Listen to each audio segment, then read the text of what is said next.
And they called him Gabe the Dungeon Master. It's me. Okay. We're ready on you in 5, 4, 3, 2. Welcome to Of Nights and Gnats. When last we met, the party did battle with the spirit of the Forgotten Forest, Old Gorg, or Old Gurg, or he goes by many names. He is a mystical creature. The party was granted his blessing, and he led them out of his forest and gave them some advice on the matter of forces working in the wilderness and what they might find down below, beneath the surface, in what is known as the Gloaming. And in the Gloaming is Ren's home city, Gloamlight. And that is where Ren would like to go because he knows that his people were either evacuated or exterminated, perhaps. We will find out in the near future, perhaps. But Old Gurg let them know that all they would find down in the Gloaming was heartache and possibly hope. He wished them well, and they traveled onward, noting some peculiarities with the landscape. They eventually came to the Ceaseless Elevator and explored how it worked and how it was operated by a small gnomish mechanical creature now known as Kevin, as many more things will surely be known after this campaign. They were able to outwit the roving wild Underdark creatures and travel downward to their destination. On the way down, they encountered a few strange things. A titan with tentacles trying to rend the ceiling of a monstrous cavern, a flying figure that darted past them, and a river frozen leading toward Gloamlight. They entered a small way station carved into the cavern wall, and Ren was greeted immediately with the eyes of something threatening and an ominous growl. And that was where we had ended the previous session. But before we continue, I am going to play a narrative. Got all 5. Okay.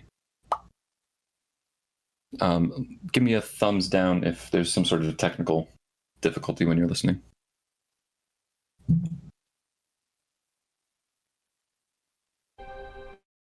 Ren became fast friends over the next few months, taking solace in each other's company, learning the ways of Segojan Earthcaller, cooking meals for those who visited the shrine.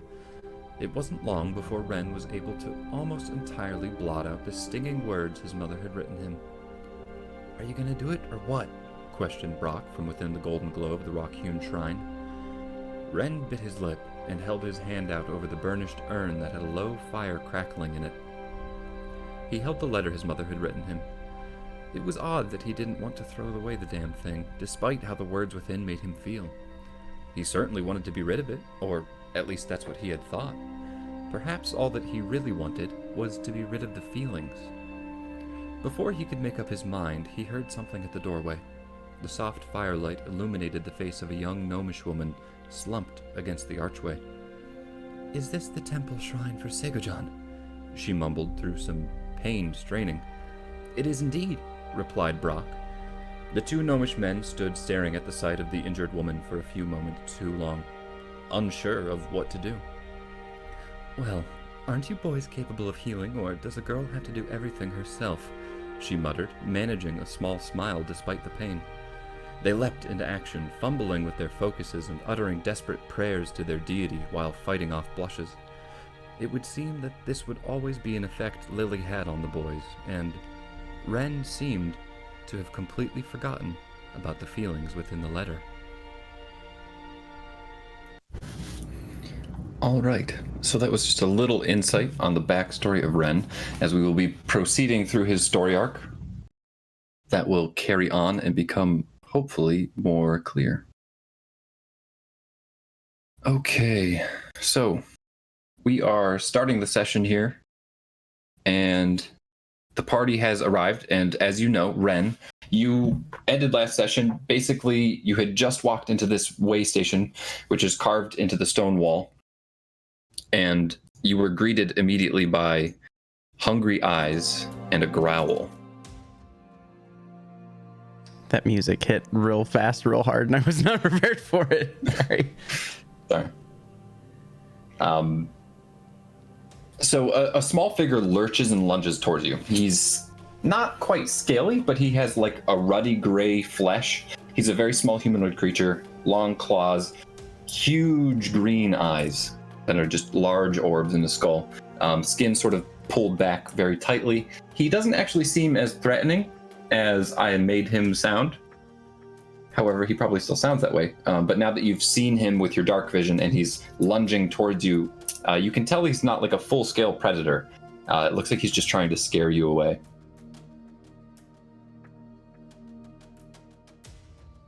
You're still muted, Bryce.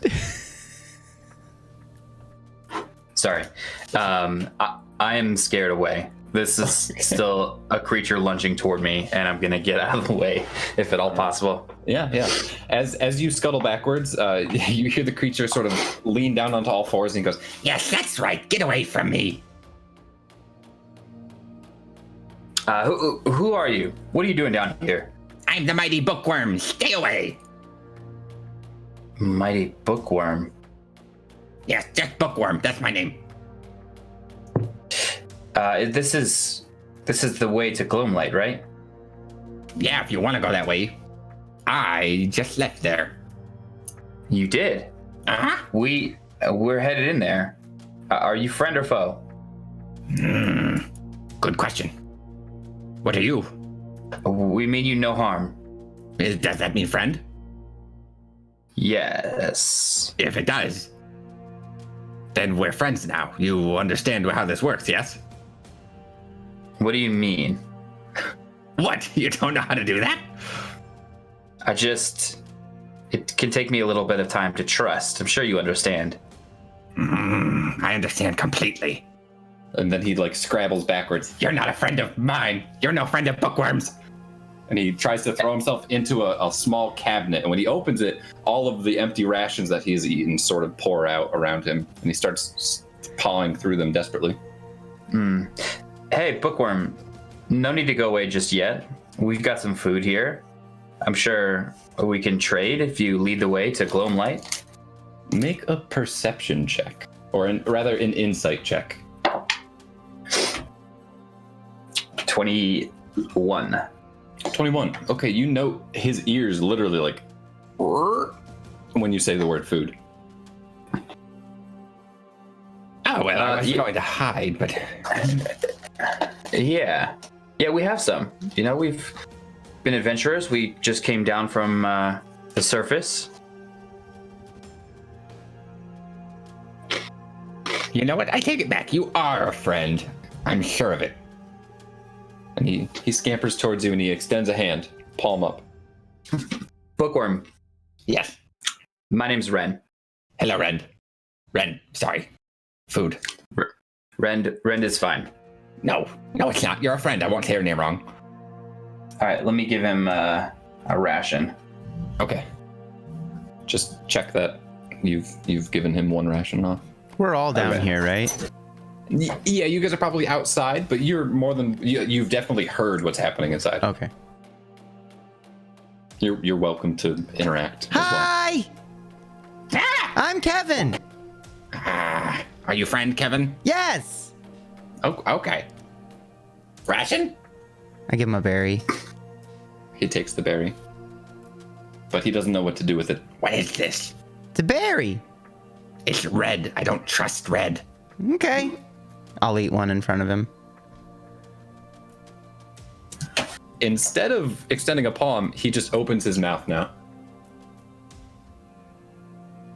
I put another berry in his mouth. Okay. He chews it. It tastes pretty good. My name's Bookworm, Kevin. Hi. Hi. Hey, Bookworm, why is your name Bookworm? Because I like books. So much that I eat them when I'm hungry. Oh. Do those taste good? No, it tastes like paper. Do those taste good? Oh. Where did you get these books from? Here and there, libraries, homes, crypts, wherever I can find them. Oh. Do you know of any libraries in Gloomlight?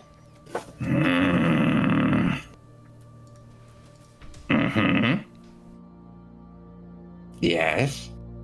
We might have some more rations for you if you if you help out, but first, you said you know the way to Gloamlight, right? I do. Can you help us get there? No, fuck that place. What do you mean? Is it dangerous? Very dangerous. I had to escape. Can you at least take us as close as you can? I could, but then if I see it, I might go back. Let me ask the group what they think of this guy. Hang on, Bookworm. I'll be right back. Okay, I'll be here. And you just start tearing into your rations. Hey guys, there's some guy named Bookworm who has obviously been stranded down here a long time. I think he can get us close to Gloamlight, but he seems pretty hesitant to go back. Should we trust him? It's just him. Why not? You mean he doesn't look that dangerous? I'll kind of like peek out the cart and take a look. You see something akin to like Gollum just eating like jerky. Just like, No, I think he's more danger to himself than to us. I'm pretty good at sniffing out a lie, so if I sense anything going the wrong way, it's a 5v1. He should be no problem. Good to know. Okay. All right. Bookworm, I've got some of my friends here, and if they're my friends, they're your friends, and the closest you can take us to Gloamlight, we'd be very appreciative. We'll give you another 3 rations. I'm in. You drive a hard bargain, Ren. Great. All right, but first I need to meet your friends. he walks up first to Seth. Hello, Hello, my name is Bookworm. my name is Seth. That's a boring name. You should get a better one. I'll light my hand up as if I'm about to cast a firebolt. Watch your tongue, little Make one. Make an intimidation check.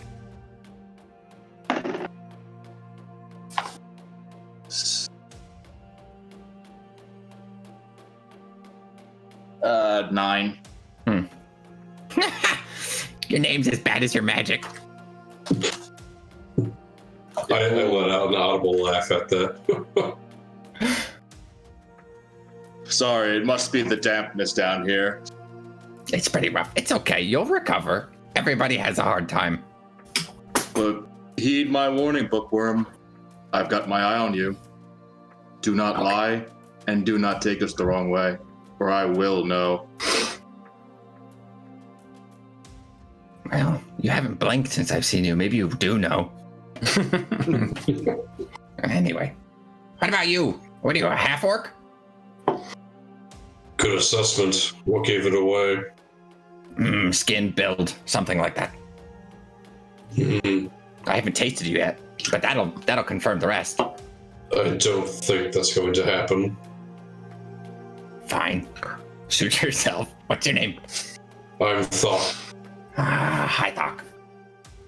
Pleased to meet you, Bookworm.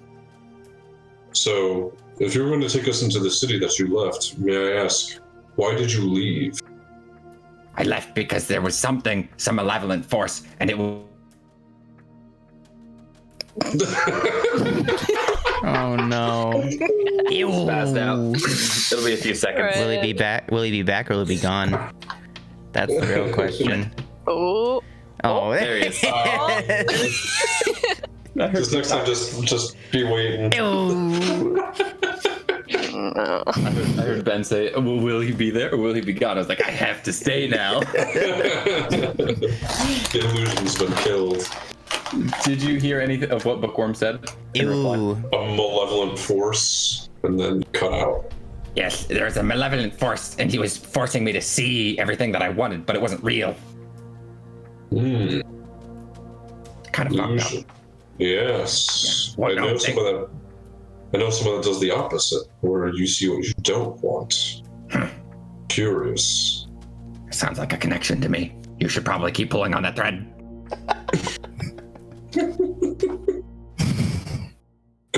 Good advice. Yeah. How about you? And he points at Drea. Who are you? Nice to meet you. My name's Bookworm. Well, that's okay. What did you do with that big sword? What do I do with it? Yeah. I kill things. What kinds of things? Things that lie. Are you a liar, Bookworm? Nope. No lies here. Can I make an insight check on that? Insight check. All right. You untrustworthy bastards. You just described him as Golem. It's okay because I rolled a nat 1, so I'm not discerning anything. 23. Okay. I mean, he seems kind of honest, actually. Well, But you'll have to stay tuned. All right, I'm gonna try not to lie. At least to you, because I like my body. Well, I don't like my body, actually. Have you seen me?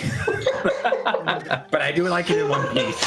Oh no, he's self-conscious about his physical appearance. Can I make a perception check to kind of like get a better look at his body? Just to get a description. Trying to give him the up-down eyes there, Mike? What the heck?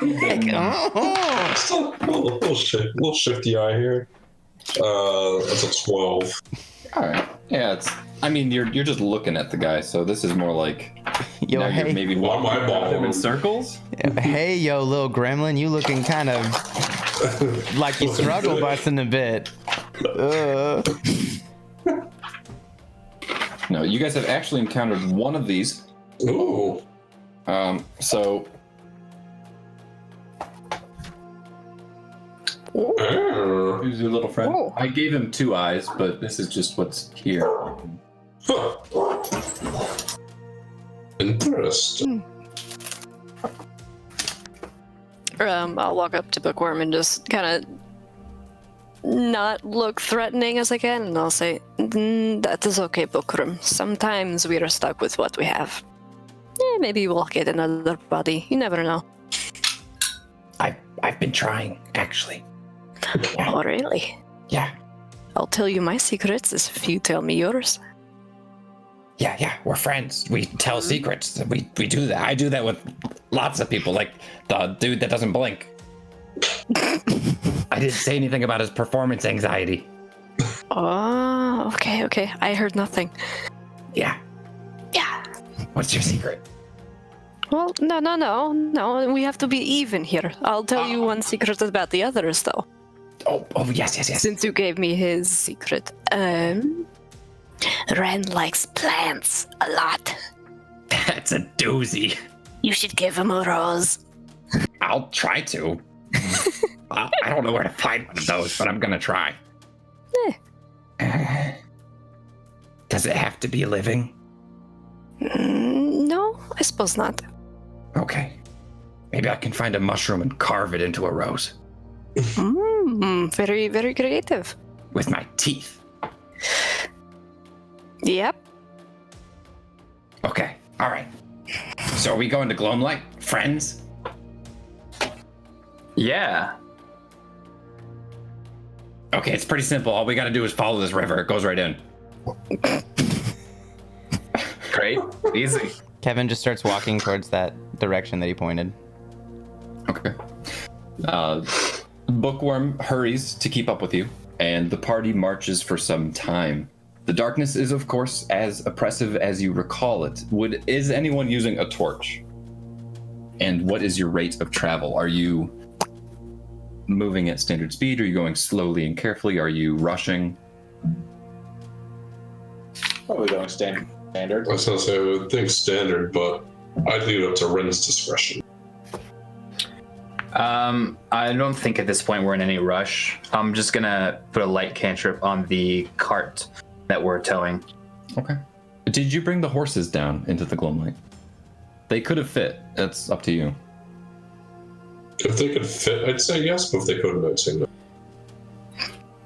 I forgot to ask, and honestly, they should have made dexterity checks when the elevator was rocking, but True.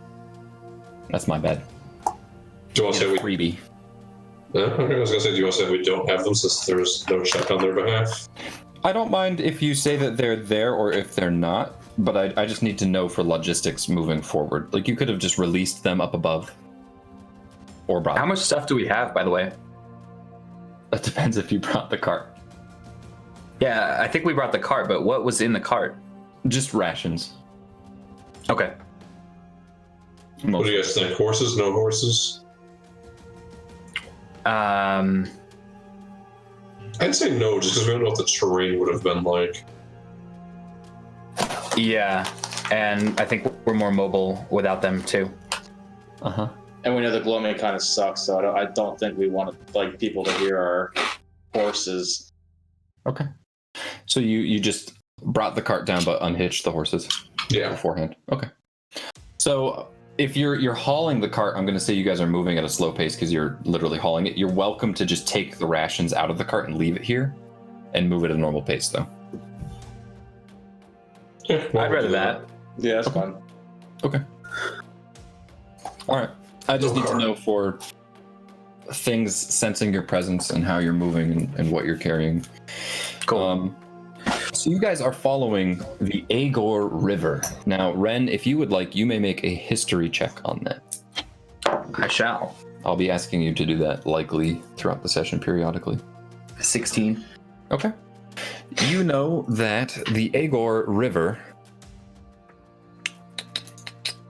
was a gnomish engineer named Plyza Agor. A few hundred years ago, she led a coalition that diverted the Gloaming River and brought it into the cavern that houses Gloamlight because it was the only cavern that they could find. So it's a pretty celebrated thing. It leads to the Agor Falls, which you, now realizing, funnels into Gloamlight, and it feeds several tributaries that basically keep the place alive. More importantly, you know that it has a function in the Brimsink Trench, but you're not entirely certain what that is. You are concerned that it is frozen, but you don't know enough about why to really question that feeling. Now, is the waterfall like ahead and down, or is the waterfall ahead and above us? It is ahead, and then you'll be on top of it. It's coming up. Okay. It's probably like a mile in ahead, but it's an easy winding cavern. It's unthreatening. You have pathways that run alongside the river that appear to have been well traveled by probably gnomish engineers, people making sure that the waters are safe. It was at least at one time well patrolled. Okay. However, the fact that Bookworm was able to basically camp out in that way station and just eat all the rations and not be disturbed is probably alarming. I'm starting to think it's pretty deserted in this area, at least. All right. So the party travels for a couple hours and finally comes to Agor Falls. The frozen river and falls bulge outward in a peculiar and bulky frozen set of streams. No water beneath can be seen moving. The freeze must have been so thorough and sudden that the water further back up the caves diverted itself somewhere along the way. It gives off an eerie blue glow that shimmers with the freeze as it winds out into the gloaming, far off into the distance until disappearing in a large cavern. And that large cavern is, of course, opening up to Gloamlight, your homeland. And we will have a description for that. But if you want to inspect the river or falls or talk amongst yourselves, let me know. Does the river still seem just like frozen over that ectoplasm? Why don't you make some checks for me? Perception or investigation? Nature. Nature? Yeah. That's not what I asked for. 7. Okay. Yeah, it's frozen all right. Bach kneels down and knocks on it. Did anyone light a torch? You cast the light cantrip. Okay. Yeah, I did. All right. Can I shoot a firebolt at a small section of the river? Sure. Make an attack roll.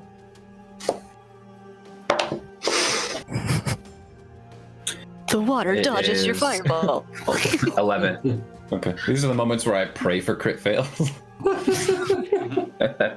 11. Okay, it scores. If you'd like, you can roll damage, but it just sort of melts and evaporates into steam the chunk where it hits really quickly. So it skips the water stage. Yeah, it just hits the ice and just it sort of just steams and evaporates. I mean, Okay. there might be some water runoff, but it's still like, if you're out in a forest and you look down at like a frozen over river. I guess not everyone might know that, but you can see the water running underneath it usually. Mm-hmm. I guess I was trying to find out if this water or the ice is like magically ice, if it remains magically ice. Okay, I would say a degree of it does turn to water and begins to flow and trickle down. But some of it evaporates just due to the magical heat. But yeah. Okay. All right. Is there Go ahead. some kind of a investigation check or something that I can do to see if this reminds me of the frozen thing? The frozen bowl from the Bowl of Creation? Yes, when it was up top and frozen, right? And we couldn't chip in. Yeah. You can make a history check for that. History. Mhm. History. That's memory. That is a 10. Okay. It looks very familiar. It's very similar, yes.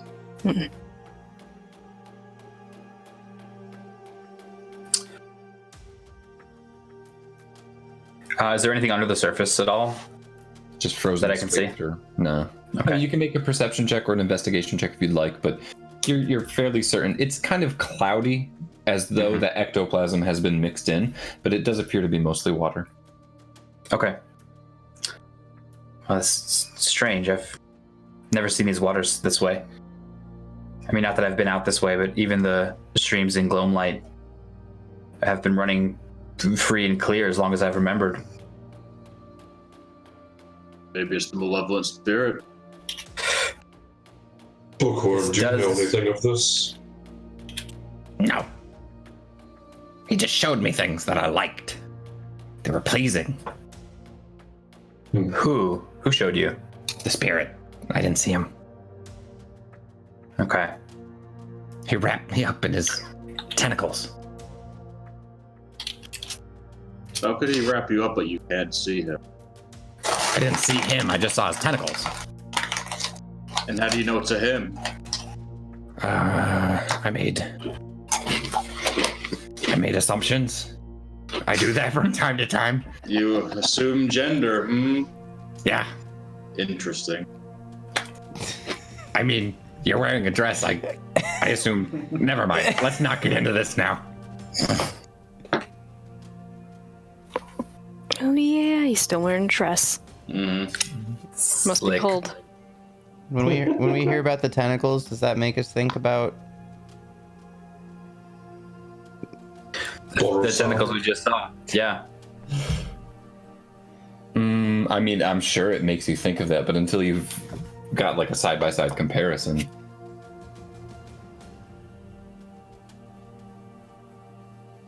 Well, we continue on, I guess. Okay. All right. Yeah. Don't worry, Seth. I'll get you a male piece of clothing Some that fits you way too trousers. small. I am beyond gender. Good to hear. This is really weird. You guys travel with him? Not by choice. Thought his I'm their character spiritual died a while leader. ago, and he just came back. So this is where we're at. Wow. Okay. Well, I hope he didn't use up all your extra lives. I have but one. It is infinite. Oh, okay. Anyway, That's all not right. how numbers work. if the party would like to continue into Gloomlight, you're more than welcome to. Yes. Aye. All right. Sorry, this is a bit of a long one. The expansive dark cavern really couldn't even be called such a thing. It stretches upward until the inky black ceiling explodes into a blanket of blues, purples, and other phosphorescent glowing natural lights like an alien sky. There appear to be monstrous veiny tendrils of space where there is no light, giving off a discomforting negative space sensation. The space beneath the sky was just as large as a valley on the surface, except it's black, and the only indicator of depth is the telltale signs of life and light that dot the horizon. To the party's left, there were 7 monstrous mushrooms that stretched upwards, their outline barely visible. One of those gargantuan mushrooms, in the very center of all of them, was blazing with light near the top, little carved windows spilling out a beckoning hue. Along the wall, closer to the party on the left, were dim alcoves littered with dwindling light and general quietness. To the right was the agricultural fields. Scores of plots filled with various glowing vegetation appeared to be still growing, with the aid of scores of strange moving figures buzzing about. All of these things are perhaps a mile off in their appropriate direction, and Ren can't help but feel a little uneasy about the pure quietness of his home. So Ren, you know that the giant mushrooms were basically almost the modern equivalent of like skyscrapers, but for homes. Each one used to be filled and brimming with life and the populace of Gloomlight. The agricultural plots are basically just farmlands. And you see the swarms of small things moving, and you think you know what they are, but you know that was never really your place here at Gloomlight to be a part of that. And you know for a fact that the alcoves that line the wall to your left, also the south, are basically your deities' alcoves. Each one representing a small shrine or temple to the various gnomish deities, and you know by heart Segojan's. Okay. Well, let me just take a minute to describe the scene to my friends here and you know, just kind of say all that and then also say, you know, it's weird. I've never seen it this quiet before. Even when everyone's sleeping, there's still movement, there's still light. Nothing like this. I want to find some signs and see where people have gone. There doesn't even seem to be signs of struggle here. Yeah. Would you guys mind if we went to the alcoves first and see the shrines? Wherever you want to go first, whatever you think is best. Okay. This. Seth? Huh? Were you going to say something? No. Okay. Ren, I would like a wisdom saving throw. Oh yeah.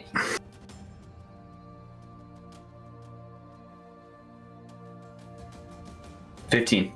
Okay. An unsettling force laces across your mind. You feel the hairs on the back of your neck raise. But it passes. Just very discomforting for a moment. Okay. All right. And you head towards the alcoves? Yeah.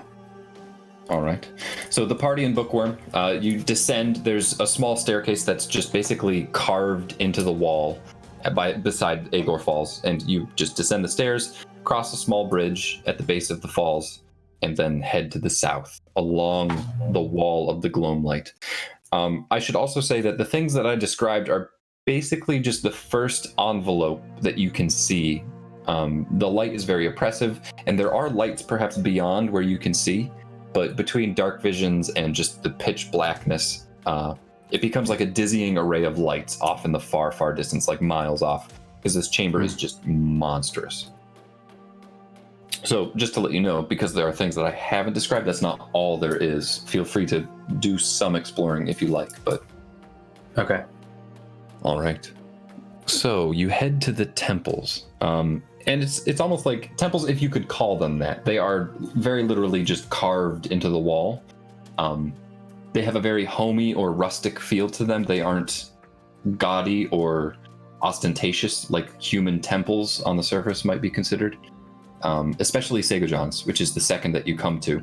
Now, as you're approaching, all of these temples are completely dim. and there are no lights. They look to have been ransacked, and they are completely empty. However, as the party is following Ren, you see something different. Dim light springs to life at the approach of the party. At least it does to Ren. Segojan's alcove looks perfectly as you recall, Ren. The bright lights of the braziers honoring your deity, the fires stoked and prepped for dinner, the books in the shelves polished and proud. Strangely, however, there is no one to be found here. And to you, all of the other alcoves are destroyed. But you'll be damned, this place is pristine. Okay. Well, wow. I was fearing the worst, but great to see it looking just like I always remember it. Warm fire, well-stocked books, nice and homey.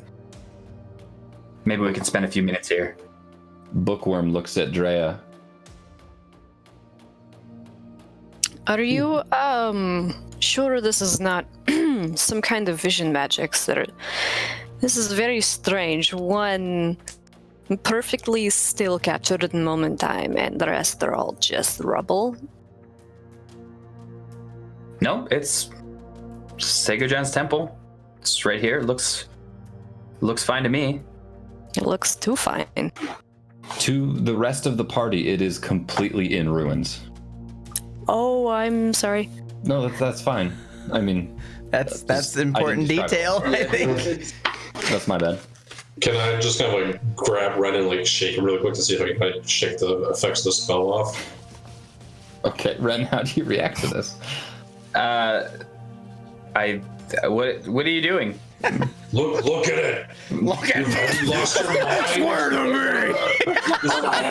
This place is in ruins. I'm looking. It's fine. It looks totally fine. It continues to look fine. The magic is too strong. Primitive methods don't seem to have worked against it. Primitive. Wait, don't you see? Don't you see what I see? No. Fire's lit, the books. Ren, please, you're embarrassing yourself. This place is disgusting.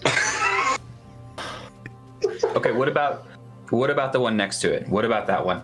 Completely in ruins. They look the same. Is that one in ruins?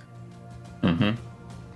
Segojan's is pristine to you, Ren, but every other alcove is completely dark, and it looks like it's been destroyed, ransacked, and just left in ruin. Okay. What happens if I get closer and just try to like put my hands to the fire? Can I feel warmth or something like that? You feel the warmth of the fire. Okay. I don't know what to tell you guys. I see Segojan's temple. It's what You Bookworm guys- described. You get to see what you want to see. Ren, do me a favor. Point to me where the fire would be. I'll point to the brazier. I jump as- in. Okay. Seth jumps in. The fire does not appear to be harming him. However, you see smoke curling above Seth's head, and it forms into letters. Ren, Okay. do you read them? Yeah.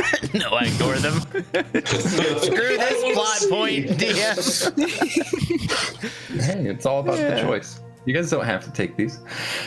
Abandon all hope, child of the earthen god, is written in Gnomish in the smoke, and then it fades, and the fire disappears. However, the rest of the illusion is still intact. The books are in the bookshelves. The fire on like a cauldron farther in is roaring, and there's something in the cauldron bubbling. You can smell the food that's cooking. Okay. Seth, that was really weird. I swear I saw you go in the fire. You were fine. Your head was smoking, and there were some letters in the smoke that said, "Abandon all hope, child of the deity." Have you been smoking pallid moss, Ren? Don't do that. That's... Ew. I feel fine. Kevin, can Can you do a medicine check on me, or can you? Sure. I don't know. Can you perform a medicine check on me? Yep. Let's do it. Yeah, that's good.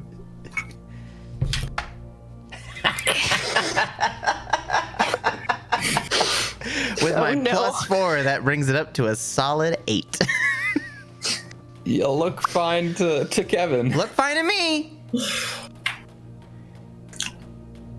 I have to Oh, ask, well. what did the letters say above my head?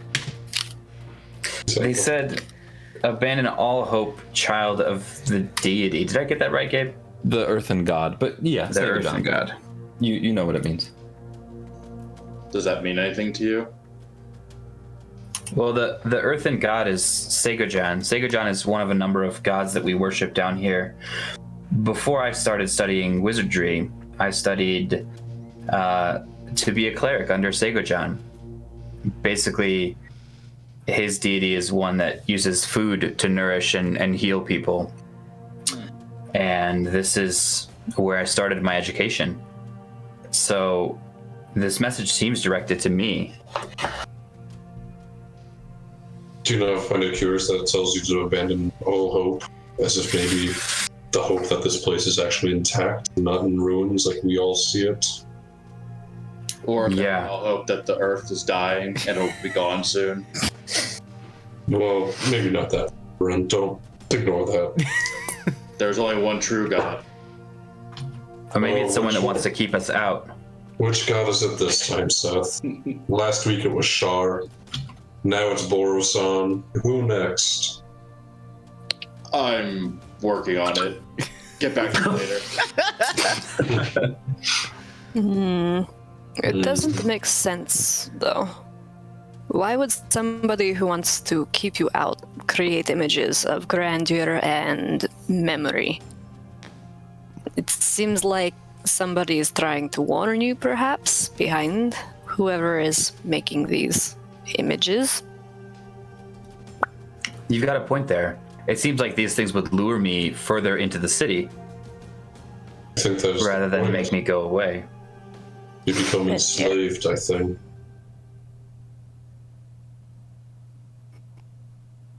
And why just me? Why don't you guys see what you want to see? Maybe somebody has been expecting you. Because I'm not stupid.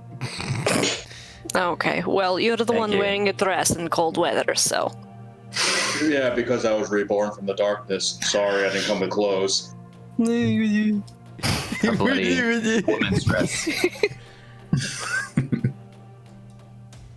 Well, you guys might have to be my eyes a little bit, or maybe I'll have to double check that you see what I see.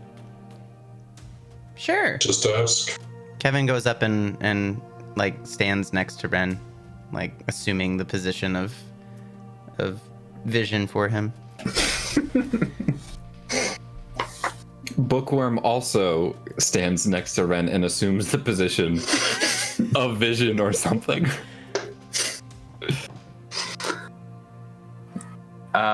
Well, so going into Seigojan's temple, do I see anything, I don't know, out of the ordinary from the way that I remember it? It looks identical to the way you recall it. The books are pristine. All the books of learning are in the bookshelves. Again, the cauldron's bubbling. As you pass by the archway into the building itself, into this, the vestibule, it's really just one circular open space that's carved into the rock.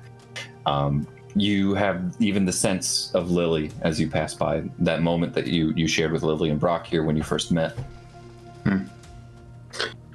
Okay. Well, I don't know what I was expecting to find here, but things seem as I left them. And maybe I could just sit down and try to take a moment to commune with Seigojan. Okay. Make a religion check for me. 15. Okay. Yeah, so describe for me how you do this. I'm going to sit cross-legged in front of the cauldron and just take a few deep whiffs and focus on the smell of the food to focus myself, and just kind of reach out my consciousness and see if I can find Segojan. Okay. I will say that you have a very difficult time communing with Segojan, even in this place, which is peculiar because as you look around, you're in the heart of what was once your sacred place with him. And it's not terribly long before you just, again, feel that unsettling presence fall over you. Okay. Well, nothing. Not even here. Something's wrong with this place. I'm glad you guys are able to check my senses. Man, I'm glad I didn't come here alone. I would have seen exactly what I wanted to see, and who knows where I'd end up. It's okay, buddy. We have your back. Okay. Well, where do you think we should go next, Ren? Well, there's probably not much in the agricultural field, but those tall mushrooms over there, that was housing. That's where the people were. If there's signs of struggle or if there's signs of where people went, we'd see some signs of it there.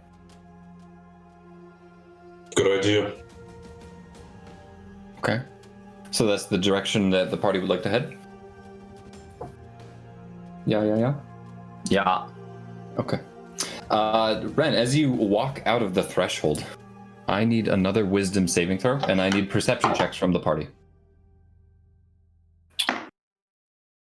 13. 17. Okay. 16. 8. Okay. Unnatural 20. Okay. And Thok, I'm sorry, I missed yours. 13. 13. Okay. So, Ben, Kevin sees something. You're sort of glancing up at the skies, and you see those large negative spaces in between everything begin to unfurl and move. Large swaths of the cavern ceiling shift. And Drea, you hear a whistling sound as something falls from the sky. Ren, unfortunately, you did not pass your check. One of these tendrils, these tentacles, long and slim, slides and slithers its way down and wraps around you quickly. The barbs at the end of the tentacle slap into your shoulder and grip hard and yank you up into the air. Whoa! What, he's just gone? That's it? He's just gone? Bye-bye? Yeeted. Oh no. Guys! We should probably do something about that. Bow, arrow, spear, something. Can we get a sense of like where he went off to? Was he suspended ahead of us? Like straight up into the darkness. It was like alien style shit. Just like Gone. Mm-hmm. Technically, it was a teleportation effect. I'm just adding a little bit. Shit. Kevin will yell out, the ceiling's moving a little bit, it's kind of wiggling. Oh, fun. Can I shoot a firebolt in like the general direction to see if I can see him up in the ceiling? Up? Absolutely. I'm gonna shoot a fireball up. Yeah. No, firebolt, not ball. Okay. Yeah. Fire away. I'm gonna call for an attack roll, but this isn't really something you can miss unless you crit fail. Well. That is a 9. Let me show you. Seth lights the rest of his dress on fire.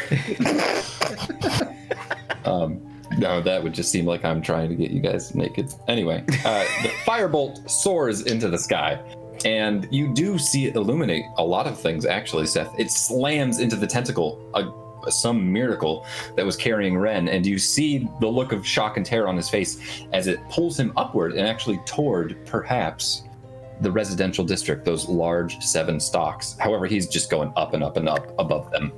Now, the firebolt splashing across it, lighting the tentacle on fire briefly, illuminates the ceiling in a very, very small portion. And again, this is like half a mile up, so it's hard to see, but it's just writhing, swarming masses of tentacles.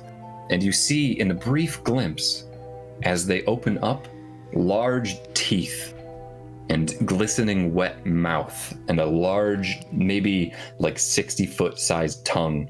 It's just lolling out in between all of these monstrous tentacles. And the entire chamber rolls with a rumble as you hear. Are we just in a mouth right now, or is it we're seeing a mouth? You're seeing a mouth up on the ceiling a Okay, mile above we're you. not like in. Oh man. What would the party like to do? We'll get to you in a second, Ren. Yeah, no worries. You said it looks like it's like pulling them towards like the residential area. Yeah, in that direction. Can we just start heading that way? Absolutely. Who would like to lead the way? This is not your homeland. I will. All right, Seth, make the survival check. Now, anyone can feel free to be like, hold the phone, Seth. Yeah. You just gotta role play it. Yeah. Kevin will be like, I think I should do it. Go ahead. You haven't steered me wrong yet. Why don't we do it together? I know where he's going. Okay. I'll grant advantage to one of you if you work together, but I want you to describe how you're working together. Here, Kevin, get on my shoulders. Thank goodness. Kevin hops on his shoulders. Yeah, that extra 3 feet. Whoa! Hey! 3'2", ma'am. It's ma'am. Kevin, did you see which direction he was going? That way. All right. Kevin just Also- says that way without pointing I in have any no direction. idea if it was He correct just or not. says that way. I would say, Seth, you knew the direction. Okay. I'll do the survival check then. Okay. With advantage. Unnatural 20. Okay. All right. You guys head off, striking out toward the residential district, aka. What did I call it? Hold on. The Heights. But only Ren would probably call it that. So you just head towards the giant mushrooms. And again, you see the 7 that sort of ring the central one, or 6 that ring the 7th central one. And the central one is the only one with light spilling out of the top of it. The rest are all completely dark. And again, you're about a half a mile off from these, so you really have to get a lot closer and travel for a few minutes before you can investigate. So, the party strikes out toward the mushrooms. Ren, you are terrified. You are being yanked through the air. You can feel the gloam light air just sailing past you, but it doesn't take you up to the mouth. Instead, the tentacles deposit you, thrusting you inside a building. Make a dexterity saving throw as it literally just yeets you into the top of one of these mushrooms. 19. Okay, very good. You come in like an action hero. You just sort of do a little tumble and then you're up on your feet and you're amazed at yourself. You were in a small bed chamber. And at first, it looks familiar. Warm, soft light spilling from torches that are set into the windows. However, before you entered the room, there was no light. So you immediately don't trust anything about this room. There's a 4-post bed draped with fine silks, fine rugs on the ground, and a large armoire, like a wardrobe that's very ornate. And it all smacks very much so of your home. You think you're in your parents' bedchamber. Okay. Hello? Anyone there? Oh, hello, replies a voice that you can't see. Let me, just out of kind of reaction, I'm just going to prepare a firebolt and just kind of look around. Okay. Who's there? My name is Clayburn. My master sends people to me. Your master. Yes. Tantalus. Who's your Tantalus? Mm-hmm. Does that name ring a bell to me? It does not. Okay.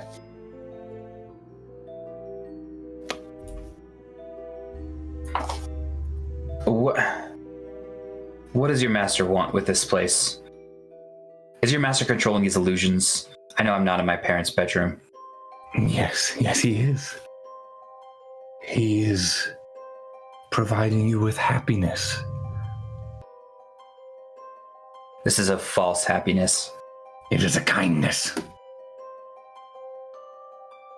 What happened here in Gloamlight? You think I'd tell you? You can't even see me.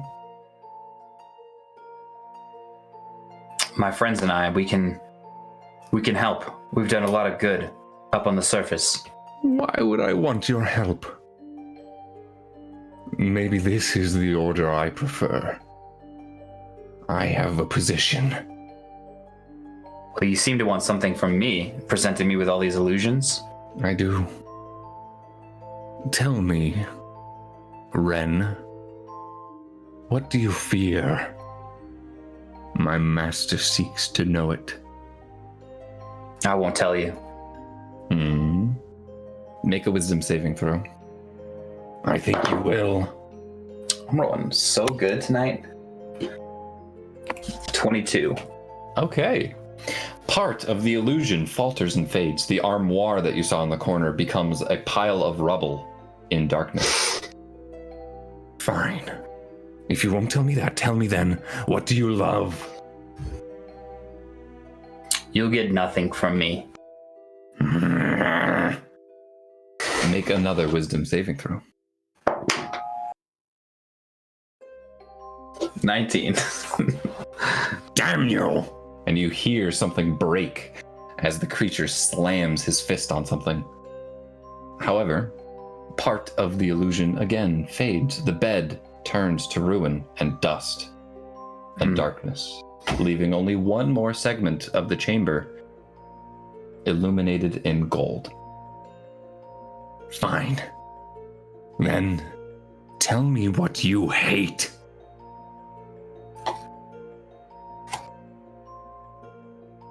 Tell me what happened here.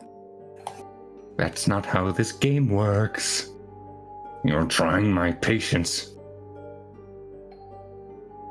Make a persuasion check. That's a crit fail. Okay. Then the reply is as stands. Okay. I've seen through your illusion. I know this isn't real. You know it's not real, but you still have to play the game. Tell me, what do you hate?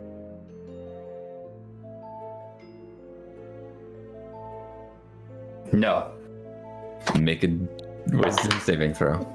9. 9. Okay. You do feel compelled to tell him what you hate. And this could be anything from you hate cold toilet seats to you hate Seth. someone in your family or a party member. Fine. I hate being controlled. Very well. The final part of the illusion parts, leaving an open window staring out into the distance. And you can see that central mushroom with the windows carved out. You can see the light spilling out of it. It's still in the distance. However, before it, crouched on a table, is a creature. A creature you wish you'd never seen before. And he says... Actually, he doesn't say anything. He's been speaking to you already. Seated atop that table is a foul creature, hooved, and he has a long tail that's sort of curled up around his shoulder and has nasty barbs on the end of it. He has a goat's head, and that head sports phlegmy green, milky eyes. There's sort of a tuft of rotting hair around his chest. It's like a sad mane. And then his pot belly sticks out. It's like this gray pallid flesh. And there are open sores. And within those sores are wriggling masses of maggots. Okay. He smells of brimstone and rotting meat. And as the illusion fades, it just wafts over you. Mm.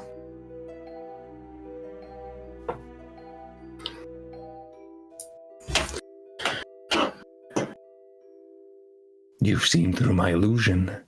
What now, Ren? I at least got one thing from you. My master will not be too disappointed in me. Is Tantalus what draw me up here with the tentacles? Perhaps. Perhaps not.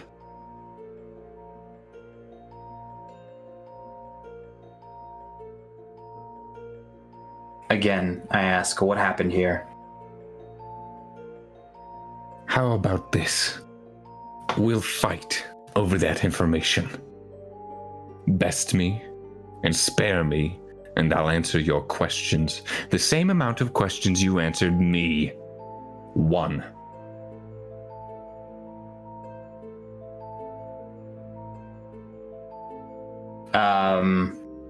Let me walk toward him and then say deal and cast Thunderstep. Fucking cheap shot. All right, I like it. Do I need to make a save for you, or is that in the pack? 1 sec. Oh, snap. Oh, It's a Constitution save. okay. Ooh, all right. 14. 14 fails. Okay.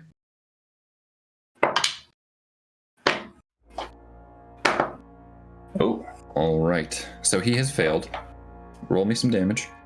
okay. 20 damage. Okay. And this might affect the party, so just letting you guys know that thunder can be heard for 300 feet. I would say they probably heard it, but they're far enough out that it's difficult to quite pinpoint where. They know it's up and they know what direction it's in. Okay. Okay. So you slam right up against him. Thunder pulses out, and Clayburn lets out a roar, and his tail spins and slithers around him. Roll for initiative. We'll see if you get an extra turn out of this. Ooh. 17. 7. Okay. All right. He is going to go first. However, you did get an extra round in there, fortunately. His And I tail again. teleported myself. Thunderstep teleports me to an Oh, right. unoccupied space. Okay. Yeah. Okay. So we're gonna say Somewhere in the room. Oh, actually, we can. I'm sorry. Are you ready, Ben? For a share? Yeah. Okay. Yep. Going. What was this? Oh, Clayburn. All right. How far back can you teleport, Ben? Or I'm sorry, Bryce.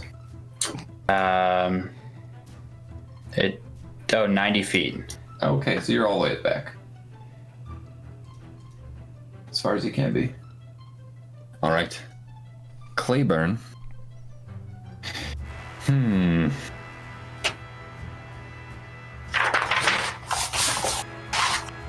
Well, let's see if he can make it. I'm gonna need to stand up so I can see over the stuff I should have put on the other side. Okay, he takes 2 giant leaps right up to you. His barbed tail slides and slaps against you. And you can tell it's laced with some sort of disgusting ichor. I rolled a natural 2. And that is going to miss. So the tail just swipes right over your head. Okay. All right, what would you like to do? Can I Misty Step to the other side of the room and then Fireball him? Or that's 2 leveled spells, right? Yeah, you could fire bolt him. I'll do that. Okay. At the start of your turn, I need a Constitution saving throw. Okay. 10. Okay. You take 5 necrotic damage. Okay. from his rotting presence, and then you teleport 20 feet. Yeah. All right, and let off a firebolt. Make an attack roll, please.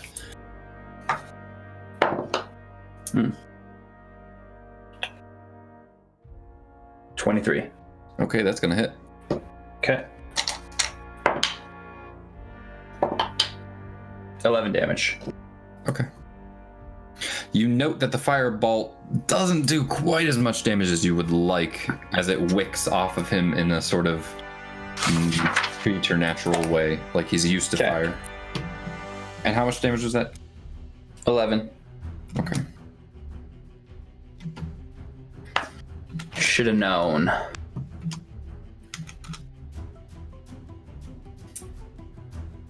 All right, he is bloodied. However, he takes a leap back to you, and his tail swings once more.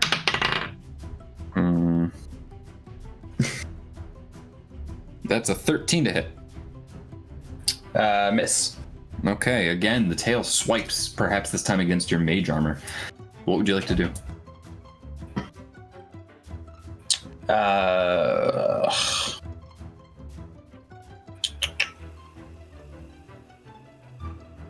Man, sucks to have only ranged stuff. You ain't got none of them touch spells, huh? I'll put a light cantrip on him real good.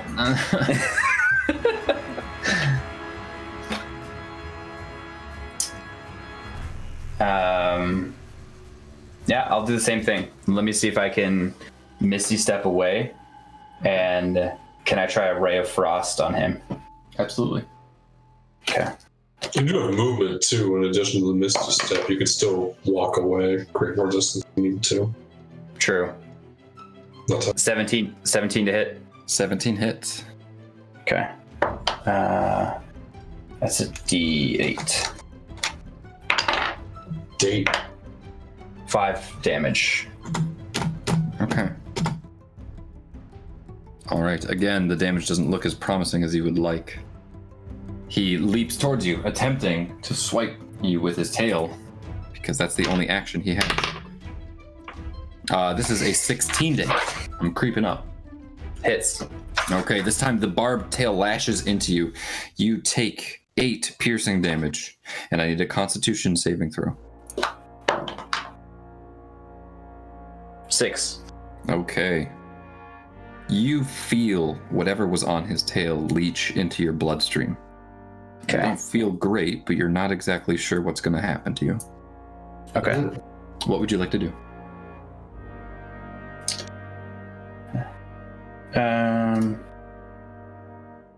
So I can use spells that just have disadvantage on them? Yeah, if it's a ranged spell attack. If it's a saving throw, there's no... Like, he doesn't get advantage on a save or anything. Okay. I'm gonna cast Shatter on him. Okay. It is a ranged spell. Yeah, but you can cast that, like, right behind him, because it's an area of effect. Okay. Like, if it's a saving throw, he doesn't gain any advantage. Ah, okay. Okay, Constitution save. Okay. All right. 15. My spell save DC is 15, so does he beat it? Yeah, beats it. So he'll take half damage. All right. 19 damage. Okay. So half. Well, this is thunder damage, correct? Yeah. Yeah, you're good. He only took half on fire and cold so far. Okay. No, I mean he takes half because that was the full damage. Thank you. Good call. Okay. All right, he's still not looking great. The thunder bursts and his large goat-like ears, just you can see blood start to run down the sides of his neck. Jeez. But it is his turn. He makes a tail attack. It's higher this time than last. Would you like to attempt anything? I'll shield it. Okay. It's an 18 to hit. Okay, so my AC is good enough. All right, this time the tail slaps into it, shimmering with your shield. It is your turn again. Okay, I'll thunder step one more time. Okay. So as you do so, roll damage, and I will make the save. He unfortunately does save. Does he still take half damage? Yeah. Okay. Roll some damage for me. 10 damage. All right. Clayburn falls to his knees, clutching at his ears as blood pours out. Stop, stop. Very well. You have bested me.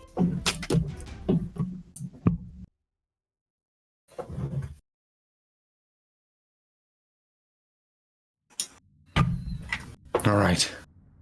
I'll answer one question for you, Ren. One question.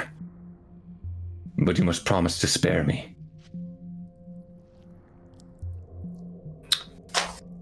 I promise to spare you.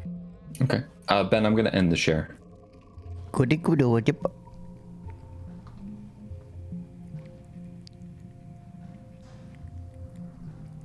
What happened to all the citizens of Gloamlight here? Well, search the stock. You'll find your answer. Here in the Heights, you'll find many of them. The stocks? Mm-hmm. One of these large homesteads.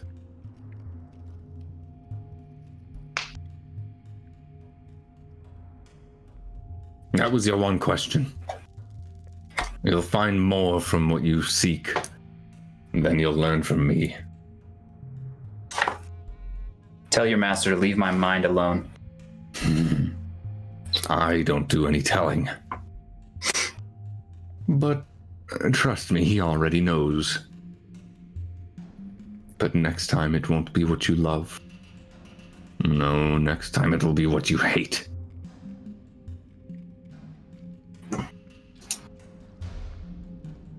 I'll see you again soon. I'm sure of it. Take care. That's a nasty looking cut you've got. Where did I get cut? It's just the tail like lashed into your shoulder and left behind. Okay. Nasty. It's burning now, like really badly. Okay. All right. I'll use a healing word on myself. Okay. All right. Back to the party. But first, Ren, would you like to try and leave? Do you want to stay? Do you want to look around? Do you want to investigate anything? Actually. I will look around, but I'll let the party go back to it. Okay, make an investigation check and put it in Discord. Got it. All right. Party, you have heard some thundering booms echoing through the cavern. You know that your party member was taken by a tentacle and dragged in that direction. What are you doing? Heading towards that boom.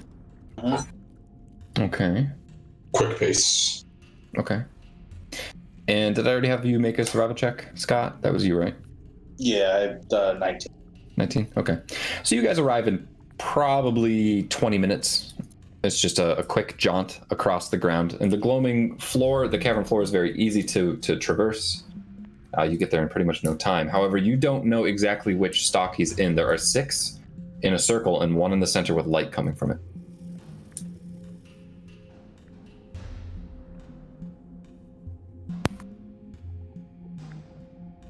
I'm gonna say go towards the one with the light. Yeah. Okay. Is that good with everyone? The light! All right. So the party heads towards the middle, the most central mushroom of all. Now you get to the bottom, and if you would like, you can investigate sort of the outer stock or do anything that you'd please. However, there is an alcove that seems to be carved into the side of this stock, and it runs up, all like the cuts into a drill bit or something. It looks like a staircase that just curls itself all the way up to the top. On my way up, I'll just like call out, "Run, run! Where are you?" Okay. So you're just yelling out into the darkness? Yeah. Okay. As you occasionally, as you're going up, you do pass doorways that lead in to sort of like domiciles, residential areas, many of which you could go into. All of them have been dark, except you know that there's light coming out of the top. I'm gonna say just wait until we get to the light. Okay, is that what everyone's doing? Can I just peek my head into the rooms as we pass? Just not in any particular each one, but looking in. Yeah. Make a couple perception checks. Make 2. Perceive timber. Wow. That was a 17 and a 9. Okay. The 9 doesn't yield much. You poke your head into a room, and it looks like just a trashed home that nobody has been in for a while. And the next, again, you do the same, but maybe this time something catches your senses, a smell or something. Perhaps you see a trail of something dragged along the ground. Would you like to investigate further? Hell yeah. Okay, so Drea walks completely into one of these homes as the party is ascending. The party. Wave them on. Go. Drea's going in alone. Party, go bye-bye. Drea, make an investigation check for me. Gabe's like, yes, separate the party. Nat 20. Nat 20. Did you light? Do you have a light source? I don't, but I have very good dark vision. Would you have had a light source, like just in general, as Drea was walking up? I can light my sword on fire. I'll take it, as long as you say that you'll do it. Yeah. Okay, then the roll stands. Natural 20. You see... Fuck. Okay. You see a lot about this smudge. It was just a smudge. That's all that this was. But your eagle eyes, wow. You get down and you start to CSI this shit, and it is a smear of blood. And there's also a small, like, pinioned trail in it. You can see it's almost like the tracks on, like, imagine the sand crawler from Star Wars, but teeny, teeny, teeny, teeny, tiny. Like something like drove over it with little track. Is there any like mush or indication of where the thingy just trail? Nope, it looks like it heads out. It looks like it's smearing toward the entrance to the home. And yay. You're not sure. All right. I'll just dip back out then and then follow the party up or try to catch up. Okay. Very well. Okay. Thok, as you were going up yelling, Ren, you look out the window. I was going to call for an investigation check, but you see your party walking up the central stock, yelling out into the darkness as they, but you don't hear it. Thok is yelling. You just see them off in the distance, trailing up, and you can see the light spill out onto them. Is there a balcony that I can see from where I am? No, there was that window where the tentacle deposited you. Is that facing the direction that I can see them? Yes. Okay, I'll go to the window and try to yell as loud as I can. Okay. Yeah. The party. Can I even use a thaumaturgy spell to make my voice even louder? Sure. Is that the one? I think it might be. You tell me. Minor illusion, maybe. Thaumaturgy would be a better bet, probably. Oh yeah, there it is. 3 times voice for 1 minute. Yeah. Cool. Okay. Also, what did you do? What was your investigation? Did you tell me what you checked? Yeah, 23. Yeah, but tell me like what in the room you checked. Oh, the things that are no longer illusions. So the rock, basically what this room used to be. Okay. It looks like it was once someone's bedchamber, and you sort of pull through the various pieces of things, and you find a fine cloak of a shimmering material that's vaguely familiar to you, known as glamour weave, a fine gnome creation, and you find a focus of sorts, a small wooden stick, and it's inlaid with like a ruby.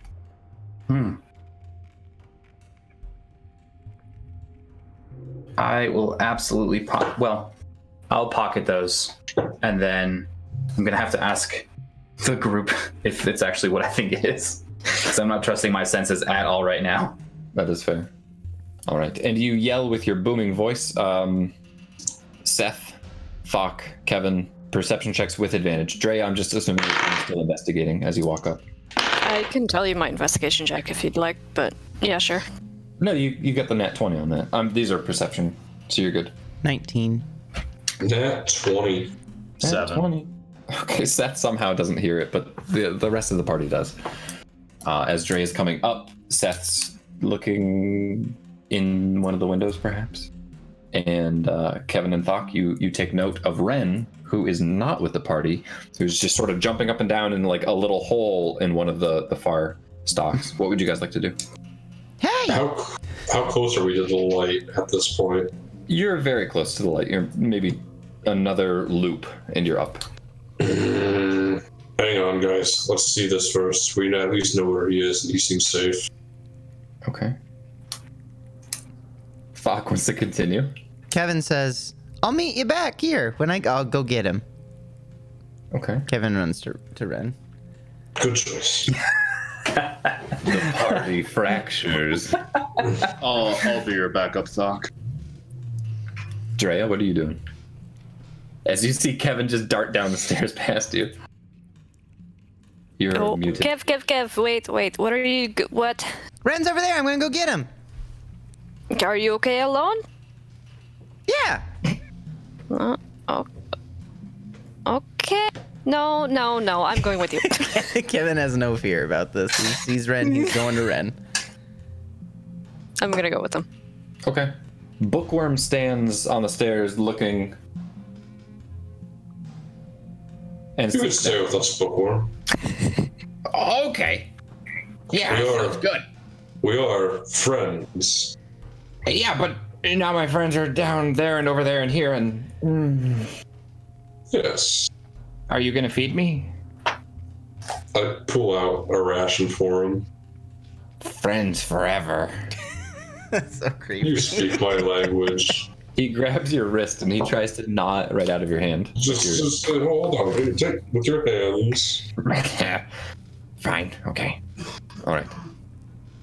The Nothic stays with you. I mean, Bookworm stays with you. I always do that. What is wrong with me? Yeah, I don't know anything special about them anyway. Okay, good. All right. So you guys go up. Ren, what are you doing? I am seeing if I can see them, and I'm just shouting like, "Hey, I'm over here!" Like, and I'm just gonna try to give them directions to come to me. Like, you gotta go down, and then you come back up this one. All right. Are there any bridges between?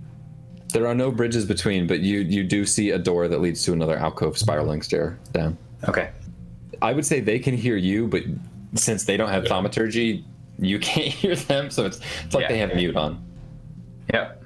Okay. I'm just I'm trying to make myself very visible. Okay. You're staying put though?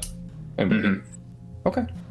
All right. It's gonna take maybe 30 minutes or so for you to go all the way down, run across the way, and then make your way up, and then make your way back down, and run across the way, and then make your way up the center one. So it's gonna be a little bit of time. Is that all right? Yeah, I don't trust my senses, so. Don't trust my senses. Don't trust my DM. Okay. All right. Thok. You, Bookworm, and Seth stand before an illuminated door. You can see light spilling out from underneath and to the sides. What would you like to do? Can I hear anything beyond the door? You can. You hear music and steps and singing. Does the voice appear to be male, female? Is it in a language I understand? Both, and in Gnomish. It sounds joyous. Happy. Open the door. Okay, you just open it. Party all welcome. All right. As you do so, a strange sight probably dances before you. You see 3 male gnomes and 2 female gnomes. They're all well dressed. The room is light. There is some sort of musical instrument being played by one of the male gnomes, like a sham or something.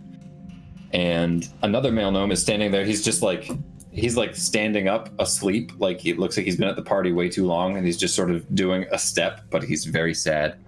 Another gnome looks just overjoyed, and he sees you, and he throws his arms up in the air and goes, "Welcome!" What is going on here? My name's Nam Foodle, and you're welcome to my party. I took that right out of the book. Good to meet you. I'm Thark. This here is Seth. This is Bookworm. Wow, that's great. Come on in. Have a biscuit. How are you having a party here? This whole place seems abandoned. He's still dancing as he's talking to you. You gotta dance if you're in the house, my friend. I do. I just like the dice move. I like that. I'm gonna steal it. I feel inappropriate though when I'm doing it. He's a bit shorter than you, so he's standing right in front of you, and it's a bad look. Right at waist height. No, see, it's down. Bend the arm down here. Down here, that's even worse. Maybe stick with the shopping cart. What's a shopping cart? It's a strange invention. It's a pushable cart made for a single person. All right, as long as you're dancing, you're cool with me. I'll push your cart. So, why are you still here? What happened to the rest of the city? We don't know. We're being happy. That's the trick. Have a biscuit. They help. Oh no, Kellen, wake up! And he runs over and he grabs a biscuit and he stuffs it into the guy's mouth that's like trying to dance. And as soon as the biscuit hits his lips, you Oh, thanks. Can I take a biscuit and kind of just investigate, smell it and everything? Mm-hmm. Sure, you can smell a biscuit. I'll smell it. Hey, Bookworm, there's a basket of free biscuits over there. Ah, food. Fuck yeah. Bookworm darts forward. And he reaches up, Give me a biscuit. Give me a fucking biscuit. and they oblige. He takes a biscuit and he eats it without smelling it. Same thing seemed to happen. Oh, check. Oh, this is a great biscuit, guys. You should have some of these biscuits. I mean, I feel like dancing too now. Yeah, let's dance. So, Bookworm, what's so special about these biscuits? Gnomish club drugs. The biscuit, I think you just gotta try it, Seth. Just put one in your mouth. Put it in your mouth. Come on. Do I get anything from the smell? You can make a perception check. They smell delicious. They just, I mean, I don't know if there's 19. There's definitely some peculiar smell to the biscuit. You are not certain what this means. But now Bookworm is just swaying back and forth. His eyes are wide, and he's just looking at Seth like, "Come on, take a biscuit. Take a biscuit." Did somebody leave these here for you, or did you make them yourself? Oh no, we make them ourselves. We needed a strong pick-me-up. And he starts pushing a cart. What did you need the pick me up for? And I show him you have to reach for things when you're pushing the cart. Yeah, that's it. I like keep my hands on it. What'd you need to pick me up for? To keep him happy. Because if you don't keep him happy, then people start to disappear. They disappear because they're sad? Maybe. I don't know. So you're dancing to keep a stranger happy, someone you don't know, Yeah. eating happy biscuits. There were more than 5 of us before you got here, man. And what happened to them? They weren't happy, and they got taken. So we gotta be happy. And he starts dancing. Taken by what? Teleported? By a tentacle, perhaps? Yeah, something like that. It's about this time you see Kellen just fall asleep on the floor. And very suddenly, a voice enters the chamber, filling the void. And it says, "If you won't keep dancing, then you will sustain me in other ways." And the tentacle reaches into a window, snags Kellen. Would you like to attempt to intervene? Yeah, I'll shoot a fireball at the tentacle. Okay. Anyone else? I'll try to just stab it really quick. Okay, make an attack roll. This anime just shifted genres real quick. 15. The things I'll make you all do. I got 22. Okay. The 22 hits, the 15 does not. The firebolt slams into it. You're just not quick enough. It's by a hair's breadth. Seth, I need a wisdom saving throw. Sure. Dare you hit me again?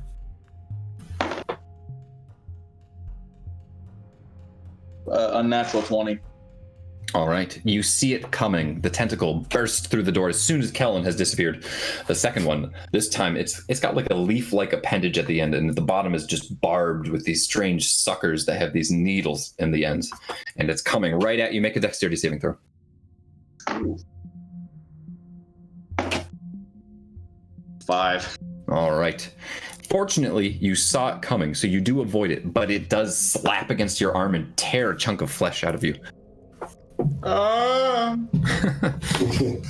You should have taken a biscuit. I don't want your fucking biscuits. Shoot yourself.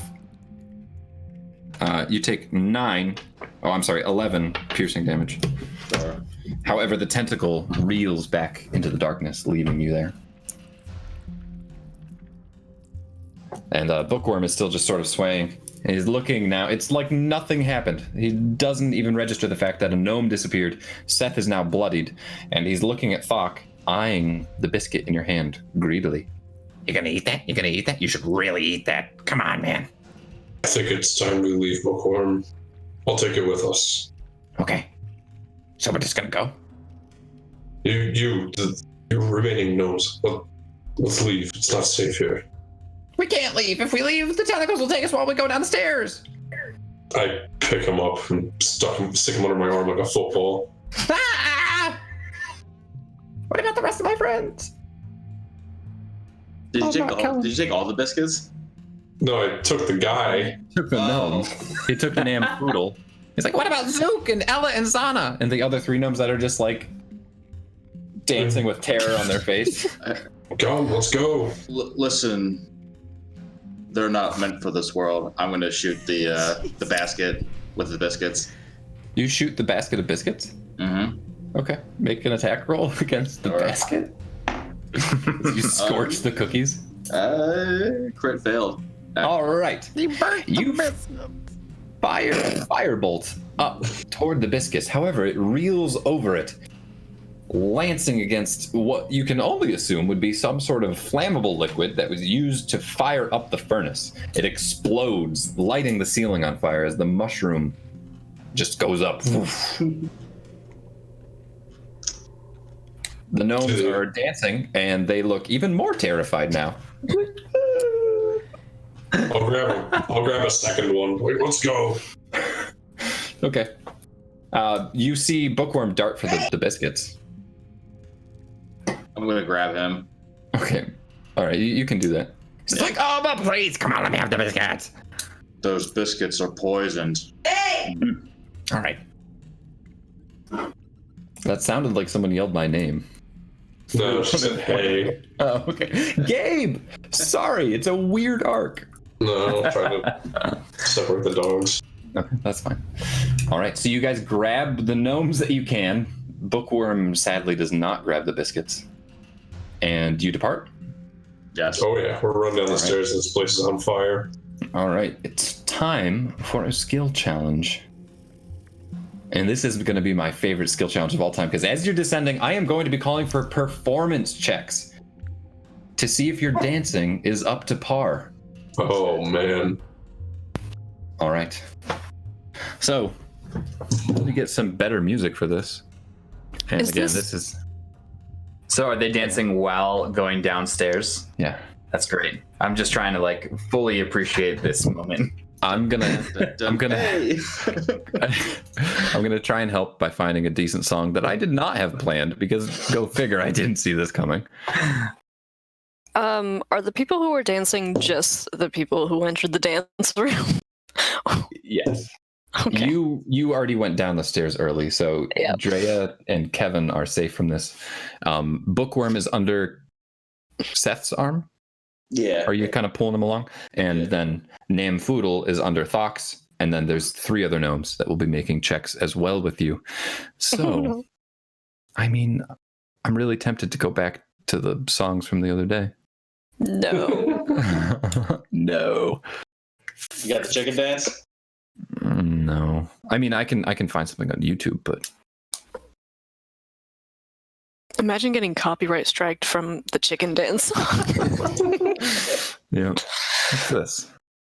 We do get our sessions muted, and I don't know if it's from the music that we play, but Oh, really?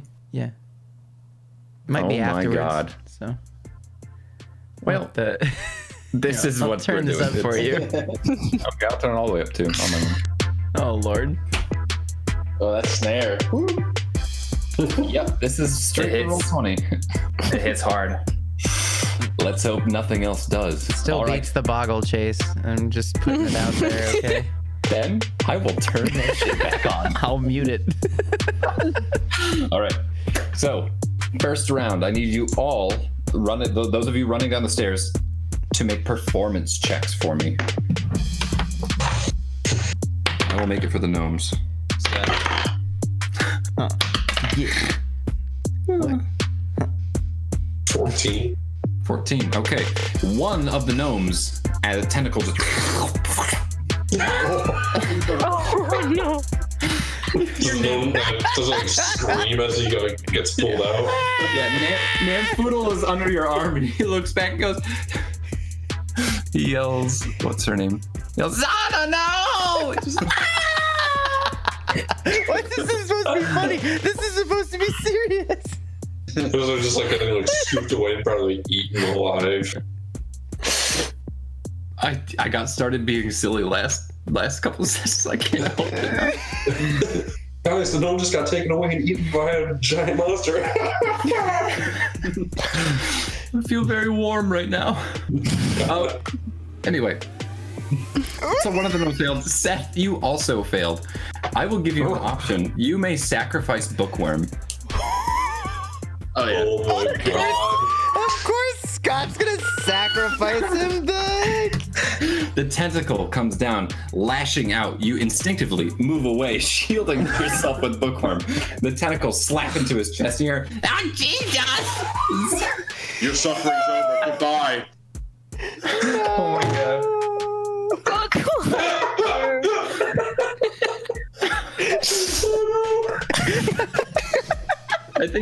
I think Bryce is the only one not laughing because he's watching his homeland be destroyed. That's really amazing. Giant tentacle beast. All right. just the nerd voice. Oh god. Majesto. Anyway, there goes Bookworm. He was one of my faves, but whatever. Rip in peace. He had lots of story potential. Anyway, There goes a character I based the entire plot around. it's happened before. Anyway, the party continues downward. This time, I want dexterity saves as you are dancing and running downstairs. By the party, you just mean Michael and Scott, right? Yeah.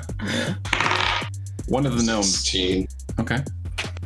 Can I cast blink? Will it help you from falling down the stairs? No, but it'll make me disappear. All right. One of the gnomes slips, bumping into Seth, who I assume has failed badly. What was Well, the no, check? I didn't roll yet. Oh, roll the check. 'Cause 13. 13. Okay, you're fine. I mean, blink would just take you temporarily out, but then you'd stay there, right? And you'd- Yeah, I like blink in and out every once in a while. yeah, you'd still have to make the checks. But the two of you are safe. Another gnome slips and falls off the side of the mushroom into the darkness. Jesus. Poodle yells this time, "No, Ella!" Anyway. So excited. It's like cheerful, upbeat music as all these gnomes are just slowly dying off. Horrendous. Oh my god. All right. One more check. This is number 3. You were nearing the bottom. I want one more performance check. A 3. 8. Oh. Oh no. I rolled a crit 1. Oh my god. We're all single digits here. Okay. It's a good thing we have a break after this. 3 tentacles come flying, slithering down the sides. You can see them actually wrapping around the stalk of the mushroom and writhing their way down towards you as they latch onto you and begin to pull you up into nothingness. And that is where we will take a break. Of course we will. Jeez. Anyway, the rest of you have reconvened at the top. And in the meanwhile, we will discuss, when we get back, we'll start with you. I'm turning this music off. 3. Oh, man. Well, that Actually, happened. fuck. You could sacrifice Namfoodle if you want.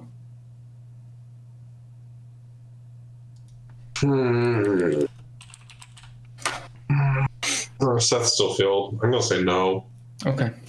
I'll go along for the plot ride. All right. I'll be back. See you guys in like Duel 5 of the minutes Fate then. Sash. Welcome back to Of Nights and Nats, where half of my party is being yeeted into nothingness by tentacles from the cavern ceiling. You might have noticed that the music has turned a little ominous.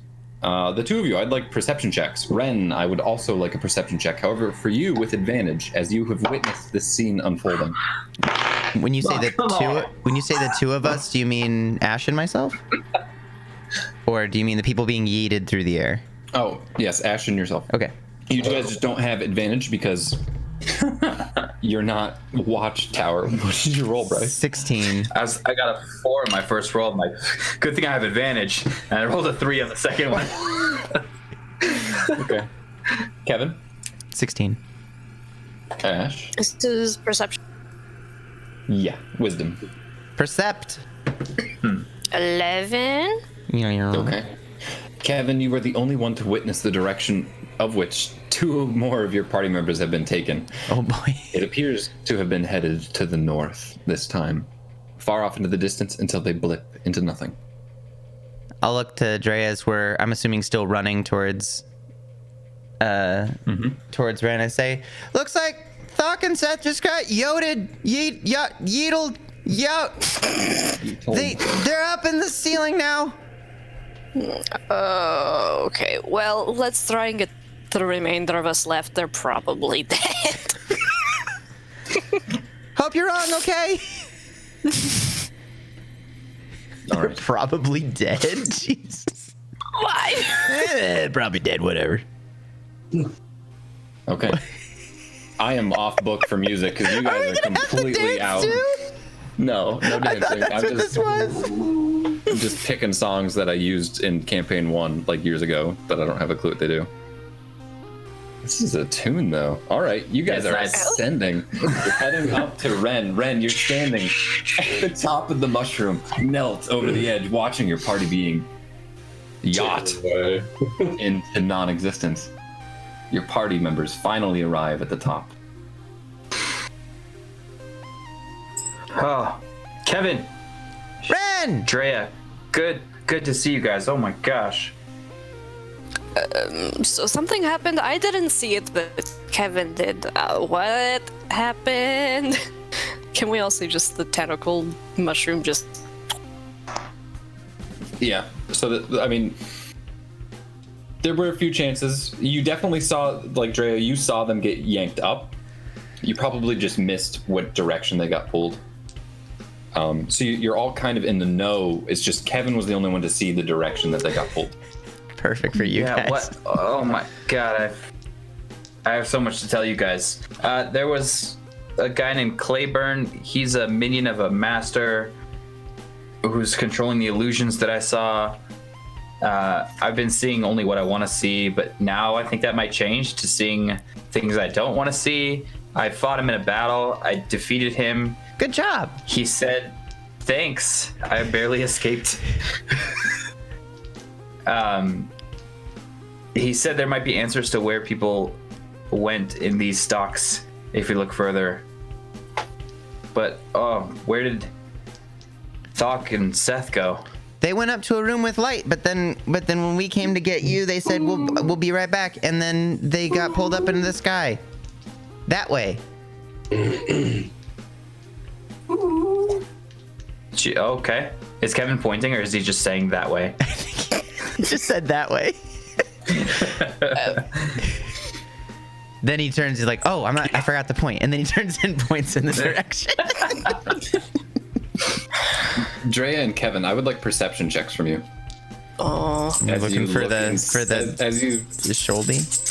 Yeah, you can see that he's scratching himself with his collar on. Is that Bryce or is that Michael? Yeah. That's Bryce. Oh, sorry, that's the dog. That's good, dude. Can see him in the back. I knew there was a pup. I just didn't know which pup it was. There's a lot of animals on the stream. Got the door closed. You can see his wound, but he did explain that. What were your perception? I got a 21. I got a 22. Okay. I'm very perceptive. Drea, you notice when Ren stops speaking, he coughs a little bit, and some flies come out of his mouth. What? I'm sorry. Kevin, you notice that some of his skin has begun to flake off. Oh my god. Can I notice this also, please? So Ren, Ooh. Bad things are happening to you right now. You got flaky We need to skin. You get need you some fixed. dandruff Oh, shampoo. Yeah, I'll show them where I got cut. Can we inspect the wound? Yeah, you can make a medicine check if you'd like. It is like clearly beginning to fester. Yeah, let me check this out. That's not great. That's the 14. Okay. Is there any way I can make like an Arcana check to see if he's like withering from the inside out? Yeah, it would be more of like a medicine or nature check. Arcana would I'm be turning like into if, flies. if it was like a If it curse. Well, yeah, that's what I'm. I mean, you're welcome to make an Arcana check. I kind of just spoiled the fact that it's not a magical ailment, though. I'm gonna do it anyways. Okay. 14. Nat 20. It's not magical. Okay. Well, you. Let me think. You note that there is the remnants of ichor. Perhaps you note the smell of brimstone. Something to the effect of. Again, it would be more like the nature of what it is to say where it's from, but you think it's some sort of otherworldly, possibly abyssal. This is not the right music for this. Everyone's dying.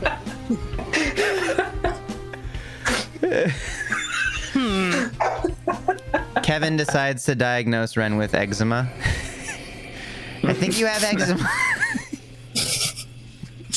I think he has a lot more than eczema. I don't feel There's a lot so of good. things going on. Yeah, no. How do we help him? Kevin, This can you eczema's do so any, bad. like... zaps? Can I what? I don't know. Do you do magic? I'm a druid. I don't know. You're not a druid. You can conjure berries that make everybody feel better. I can give him a berry. I thought you said you can conjure bears. I'm like, I don't think that's gonna help. I summoned Big Kevin. I fucking broke the party.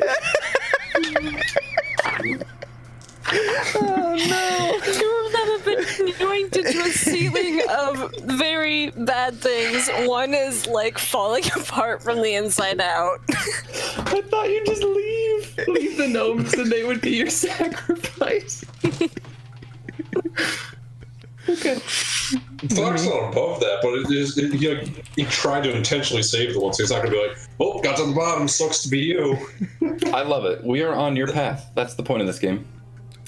Do I know, with my history of the town, do I know of where like a medical area might be?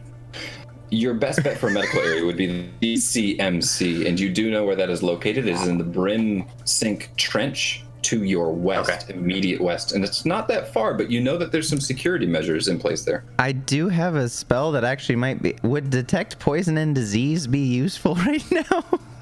Do you have it prepared, Benjamin? I don't think I do, but I might. You can prepare it after a long rest. Okay. Can you ritual cast it? 1, doesn't seem to be. Okay. I don't After a think- long rest, you can prepare it. Okay. Okay. What are my other? I can heal myself a little bit. I'll give him a berry. but it doesn't. Just. Thanks, Kevin. You're welcome. It restores 1 hit point if you use it. I'll take it. And you have enough nourishment for being sustained for a day. That's kind of nice in case you lose your appetite from having bugs in your breathing.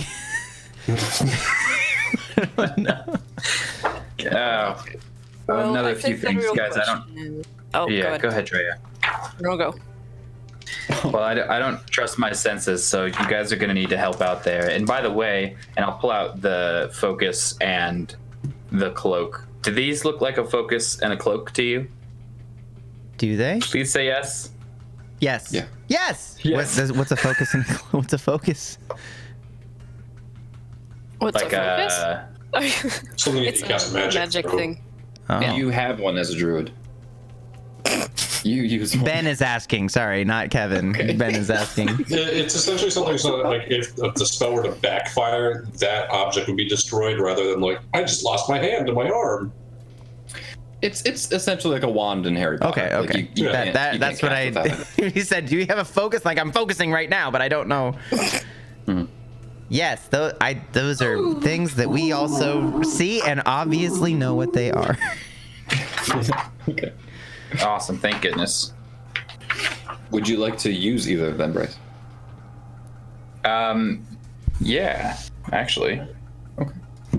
Can I use them both? Okay. You flip the cloak on. As an action, you know that you can make it do something, but you're not sure what because you'll need to spend like a long rest attuning to it. You can just use it and see what happens, but that seems Okay. like The chaos. Also, the spellcasting focus gives you a +1 to your spellcasting. Ooh. Okay. Cool. Wonderful. It looks like it's part of like the gnomish gloaming army, Okay. or rather, the gloaming army of gnomes, aka Gag. Gloomish. And here we go again. I just came up with that. Aren't you proud of me? So proud. Do they, like, reflexively do things? The It was a bad joke. oh, I should have picked that up. Sorry. It's okay. It wasn't meant to be very funny. No, it's good. I like your dad joke. All right. Thanks. So, Ren, you've discerned that something is kind of wrong with you. Are you guys descending the stalk, the mushroom, home? And Yeah. I just want to recount to them kind of what happened to me when I got tentacled. okay. I feel like we're in Faraz's chat now. Gosh dang it. Just because that might be something that happens to Thok and Seth. Are these dogs whining? Is that what that-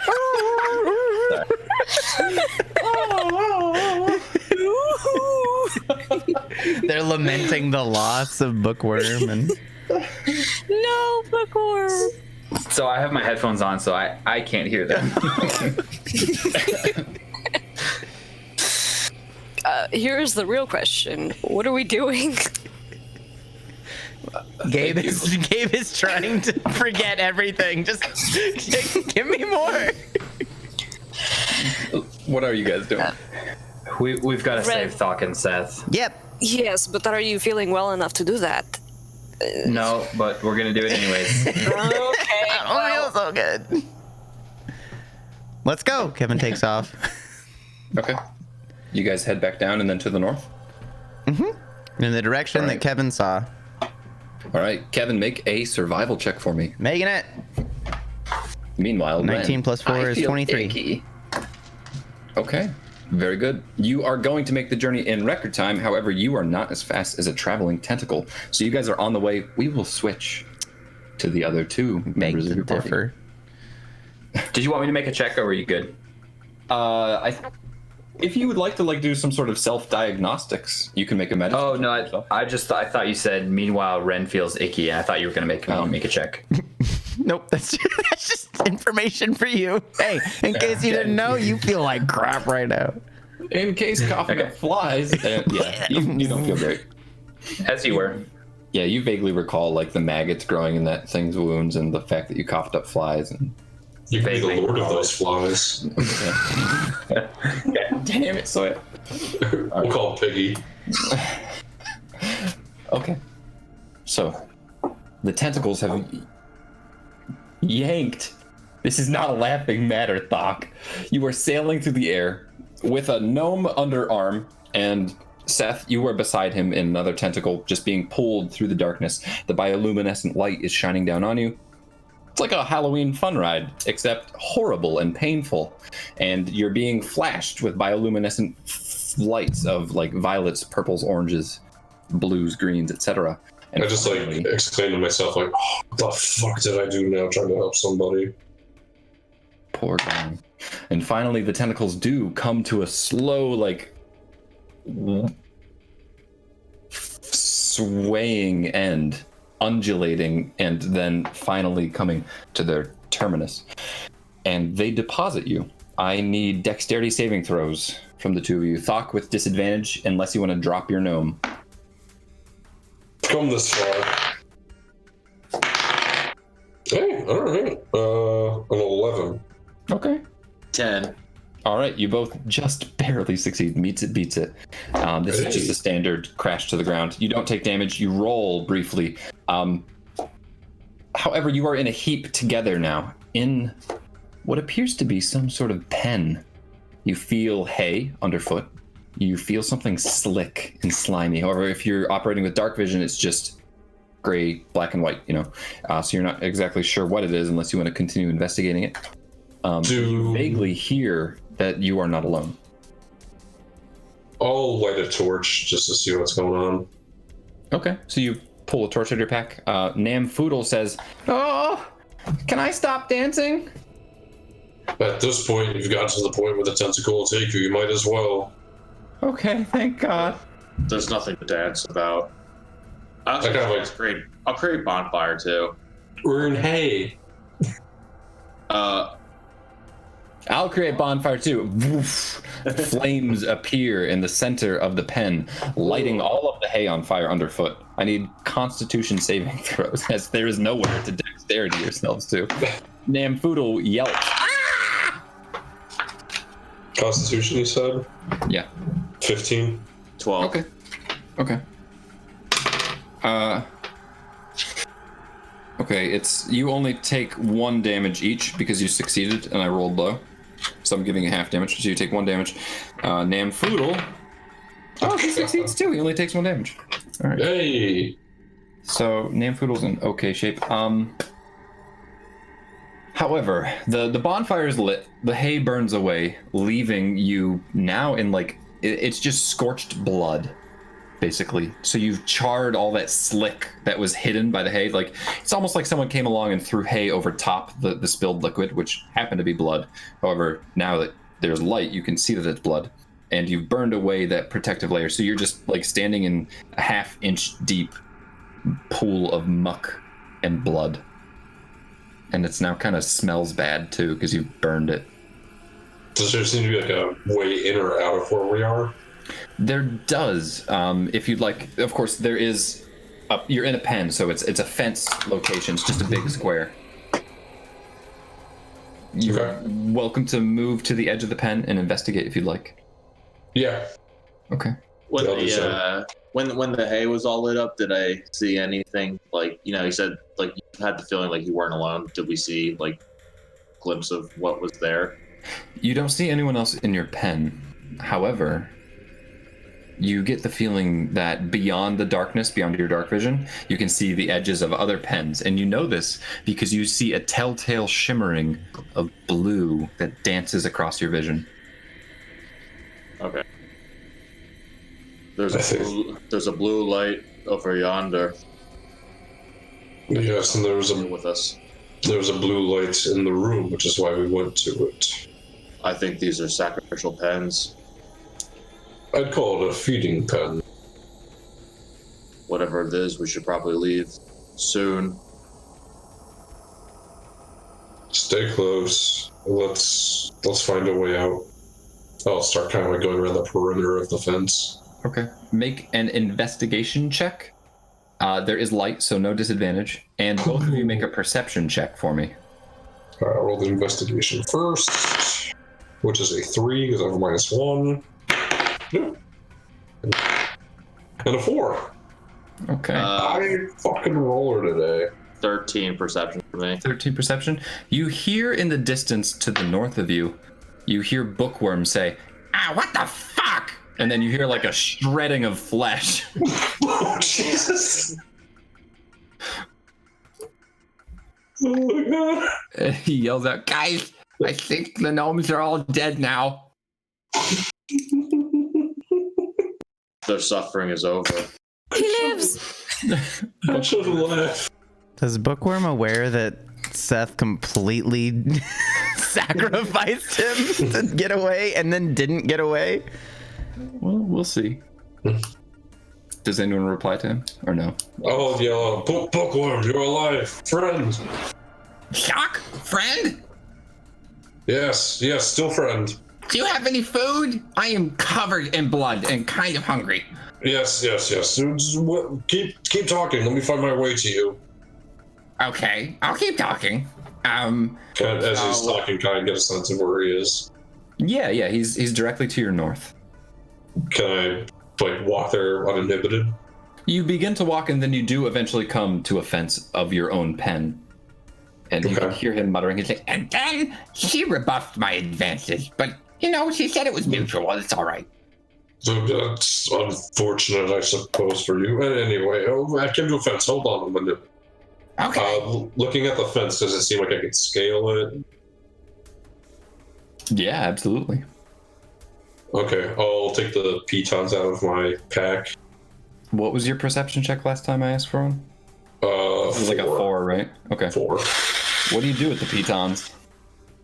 I'll put one into the wall because I didn't hear anything or see anything. That telltale shimmer of blue lances across, and you panic as the piton stabs into the wall, turning Thok into a little bit of a human barbecue. Thok, I need a Constitution saving throw. I heard nothing. It'd be metagaming if I did otherwise. So I'm proud of you. I will be nice.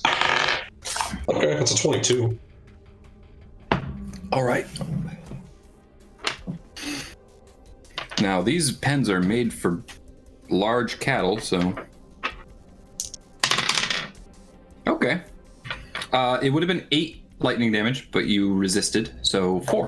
Not bad. Not bad at all. I'll take it. However, you do instinctively step backward away from it, as continuing to hold on would continue to zap you.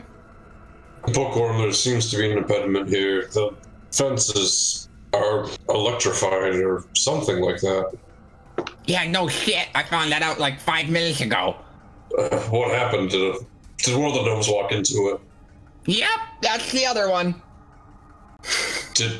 Is he okay? Nope. Well, he hasn't moved yet. Boy, this is grim. Didn't have any biscuits on his person either.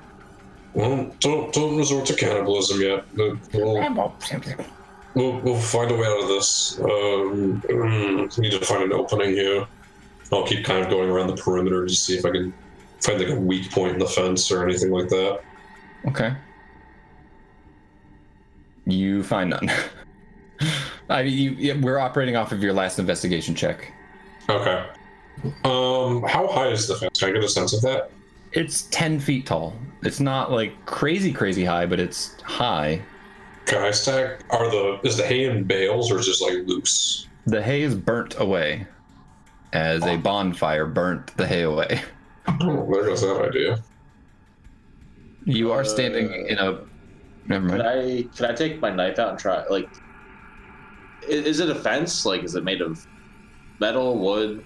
Yeah, it appears to be just like they're sort of iron rods that just run straight up, but they're very close together. So like you could have wedged a piton in it, Okay, never mind.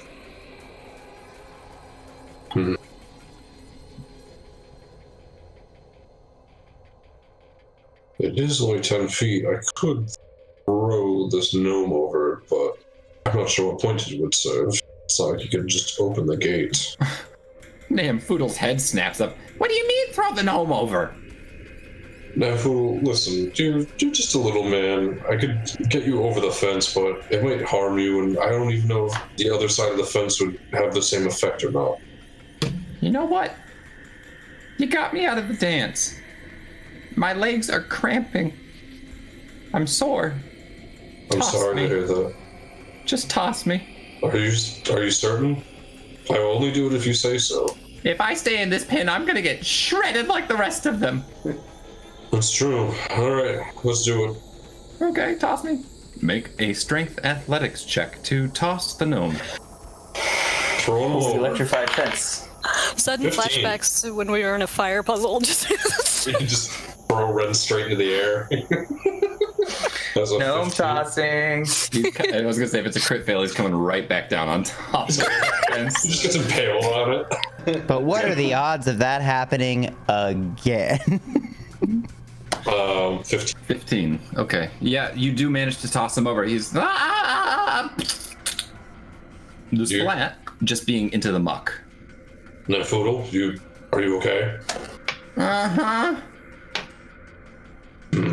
Well, you're out for now. I hesitate to ask if you could see if your side of the fence also glows blue. Yeah, I can see through it. Definitely something. What do you want me to do? Tell me what to do. Well, let me get close again with something metallic and see if your side also has the same effect. I'll kind of like approach it again with another piton and then see if that same blue light comes over. How are you doing this? I'll kind of like scoot it with my boot. Okay. So you're not just sticking it back in though. Like, No, and I'm like inching it closer and closer. Like I'm trying not to make contact, essentially. Just get as close as I can. yeah, you can kick it forth. It does shock again. He says, "Yeah, but I think there's a spot where it didn't." Can you walk towards it? I'll follow you. Okay, walking. Follow my voice. Following. Yes. Okay. How are you today? Obviously been in better situations than this. Me too. All my friends are dead. Did someone push you to the edge? Hey! That's a I hate bad you. Reference. I do too. All right. He arrives at the section he believes does not have Okay. an electrical charge. I'll take the kick piton that I presumably picked up since I was in contact and try it again, see if anything happens here. Okay. It does not light up. All right, Seth, I think we have our way. Come here, help me with this. I'll try to kind of like wedge it in to pry the bars open. Okay. Make a strength athletics check. I'll help. Okay. The I'll puny allow it. human. Yeah. We're back. He like curls arms under Thox and like. So it'd be 17. Okay. Yeah. So you pry the bars just enough that you can pull yourself through. All right. Well, we're out. Let's see about Bookworm really quick. Bookworm, Guys, how are you? I'm up here. Come up here and save me. Okay. I'll head in the direction of his voice. Yes. You just head to the north, and again, it's still very it's muck. Like your boots are they're squelching as you move to the north. You eventually do arrive before the pen, and it's a very similar situation. However, Bookworm is not alone in his pen. There is a Catoblepas. I don't know if I'm pronouncing that right, but that was the same beast you encountered outside of Sloopslipsil. The Death Ray cows. Oh, shit.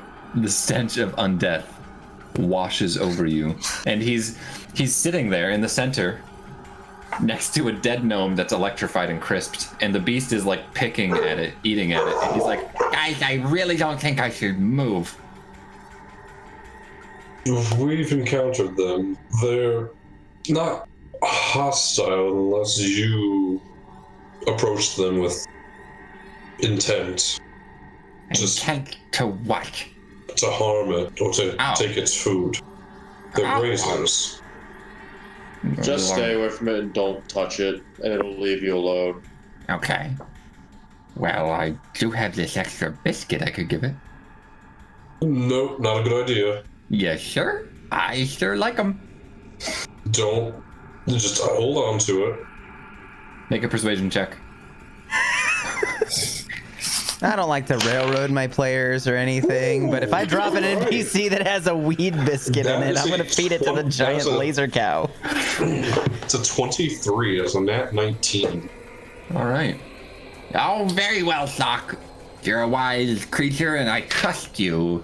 I've watched it fry a squadron of Kuatoan warriors.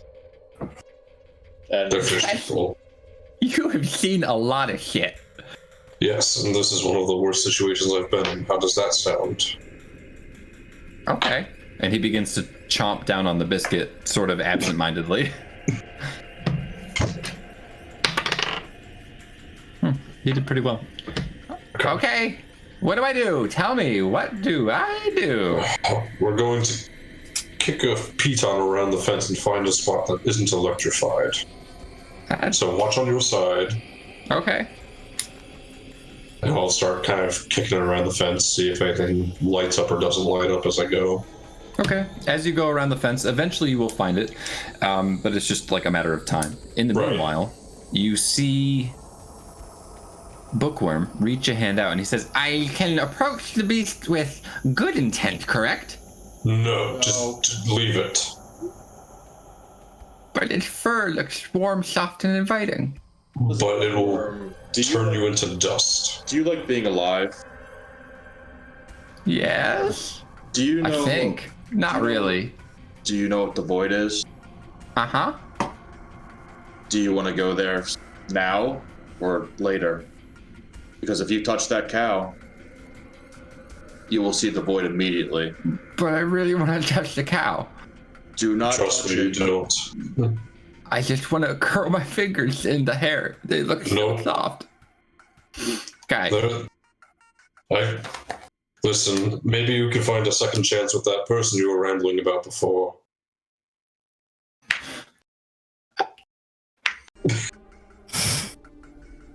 oh, that was just my mom. As long as you,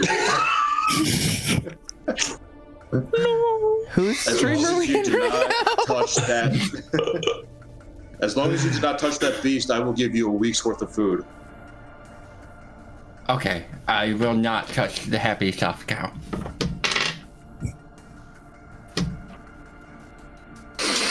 You have found the spot, Thok.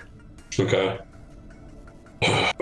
Seth, again, let's get this open. All right. I think that's the hardest you guys have ever tried to not let an NPC die. And I was working to get him killed. So, well, those are really bad. That was a 2 and a 4, so an 11 with the modifier. Okay. Again, this is kind of like a time spent. Like, Yeah. you're not going to fail to eventually pry it open. It just takes you a few minutes. And Okay. in that time, It eats the death cow. I was thinking about having a roll off, but I rolled very low, so it does not It's a roll-off. perceive. I rolled a natural 2 on the perception check of the tentacle monster. So, despite the amount of time it is taking you, you do succeed to pry open the gates, despite their irony protests. And now, all that's needed is for you to usher your friend Bookworm out. All right, Bookworm, come on, there's food here. Oh, so I can just walk right past the cow? Around, wide loop. Okay. He stands up, and the cow stirs and. Show it that you mean no harm. Walk away. I show you I mean no harm. And he begins to edge sidelong away.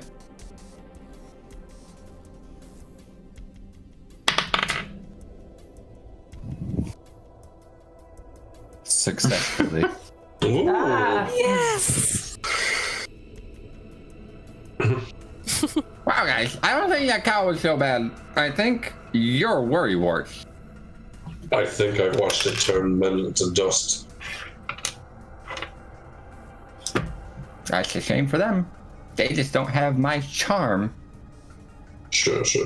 Anyway, let's find a means out of this whole place now. We're all Okay. free. All right. Yeah, sounds great.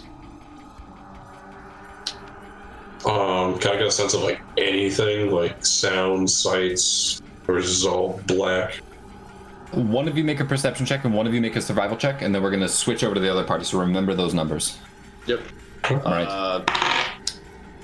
I'll make a survival check, which I'll do wasn't perception. good. Okay. All right. The other party. You are being led by Kevin the Gnome, very confidently, Haha! to the north. However, Kevin does not know where he's going. He just knows north. So he's led you back to the frozen river beyond the heights, the gnome heights. And he's crossed the river. And now he's sort of... Maybe Kevin pauses and kind of looks to the left and looks to the right. And you see two things. You see the agricultural stations to the right. And to the left, you see a series of perhaps blue shimmering lights dancing across pens far off into the distance. You don't technically know where your party has been taken. You know it's in this direction. Ren, is there anything of discern up ahead that you would maybe remember from your town? I never really spent much time. This is kind of where the food was grown and stuff like that. Do I know anything about this place? You know that the crops are grown to the east, the northeast to your right, and then to your left, the northwest. You know that that's basically like the slaughter pens. That would be Okay. raising cattle or dairy, etc. Whatever creatures gnomes raise. Okay. Well, all the food and grain is that way, and all the animals for eating were that way. I would say it's not impossible for you to come to the conclusion that they would be kept in pens. I won't like punish or call you guys out for metagaming if you choose to go to the pens. I probably should have had you choose before I described where they were, but Kevin would be attracted to the lights regardless. okay. So, Yeah, that's fine. I mean, Kevin, you're in the lead, so if you just want to... yeah. You guys want to go to the lights?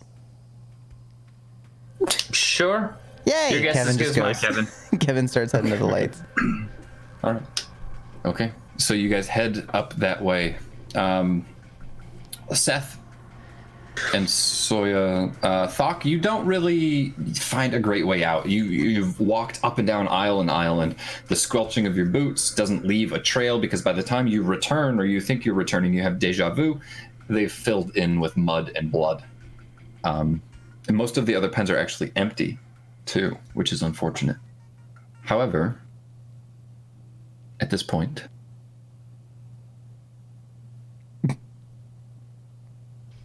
bear with me. Seth, you notice something.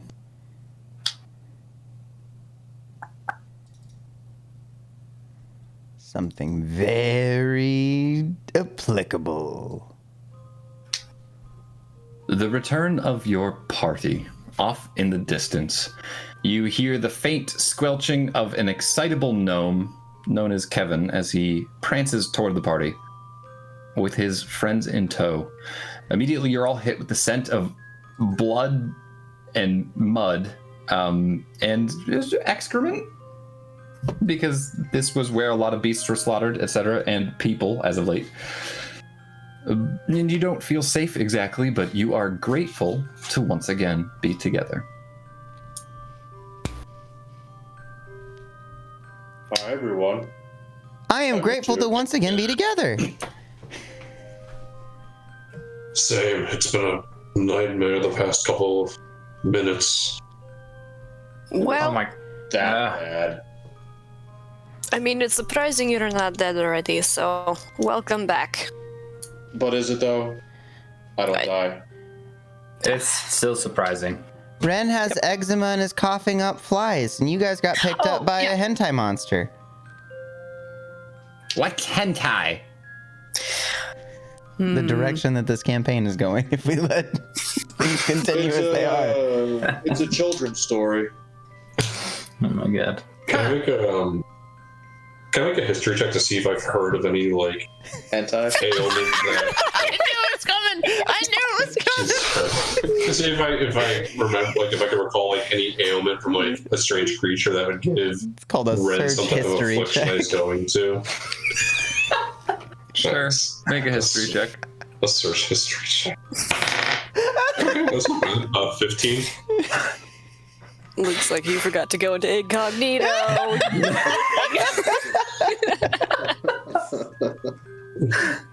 We'll hold it together for you, Gabe. I've got a virus.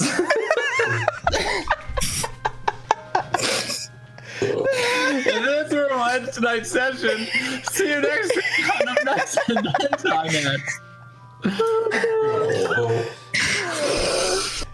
All right. So, you do not exactly recall what could possibly do this. However, you do know of some creatures that not you in particular hunted, but other members of your enclave would have specialized in, especially if you get Ren to tell you some details like of the brimstone and some other effects. You think it's something either abyssal or demonic in nature. And likely then they operate mostly with disease, natural diseases. Okay. You do not know if it will actually subside. You'll have to rest and find out. Okay, I relay that much to Ren. Just, like, it doesn't seem to be a standard sickness or illness, but a disease. Not a curse, but some form of disease. I just don't know if this will go away overnight. Well, we have medicine. I just don't know exactly where it is. I know where it might be, but given the state of the city, it might be heavily guarded. Well, And I'll cough up some more flies. if there are guards, that might be a good thing. There'd be people here that aren't under the influence of this monster. No, I mean more like automated defenses of the magical kind. That might be terrible. I mean, we're already down here. What do we have to lose? Worst case, you guys all die, and I just walk on in. Yeah. Well, we could let stuff based go on first, then. Based on my knowledge of the city nearby, would I know of anywhere that's safe from flying tentacles from overhead? Like that we could rest? You know that there is a refinery to the east. It's a large factory-like building. You do not know if it's safe. You're in the like animal pens. You know for a fact those are not safe. You're not entirely certain about the agricultural district. You know that there are mines beyond the refinery. Again, you've never set foot in those. And you know to your south there is a large fence that surrounds the GCMC, the Brimsink Trench, and then beyond that the Academy, where you've spent some time. But you are still concerned again about those automated defenses. Okay. Really, the best place would probably be in your mind back to the stocks. You could at least take shelter in maybe one of the domiciles that doesn't look like it's been. Yeah.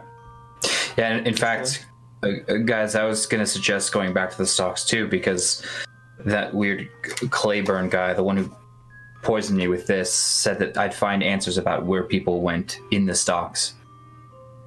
That wouldn't be the same person that did this to me, and I'll show him my shoulder also. Different wound, probably. Okay. The tentacles from the ceiling got you, Seth. Oh, okay. Related, though, I think that might be his master. Does the name Tantalus mean anything to you guys? Does anyone know? No.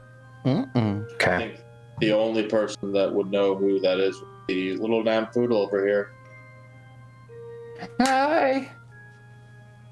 I'm so tired. Just hold it together for a little while longer. Do you know of this name, Tantalus? Fuck, will you carry me again? I will if you answer the question. Okay, I don't know who Tantalus is. Can I make an insight check to see if he's just looking for an easy way out? Yeah. 21. Alright. You think he's telling the truth. He just looks exhausted. And Oh. possibly really hungover from whatever he's been munching on for days. Alright, pick him up. Okay. Oh, thank you. Bookworm sort of chews on his lip and looks up at you expectantly like, I didn't promise you the food. I look towards Seth. Seth said he'd give you a week's worth of fact. Seth, either you give me that food or you carry me for the rest of our time here. Well, it's back at the elevator. Are you lying to me? I am wearing a dress. Where am I going to carry a week's worth of food? I don't really care where you're carrying it. I just want it. Well, it's back by the elevator. We can get it when we're done. All right, you're carrying me until we get it. No, I'm not. Up. No. How big is he? it's like No. 2 feet off the ground. Really? It's tiny. Yeah, with these huge I won't green eyes. fucking carry him.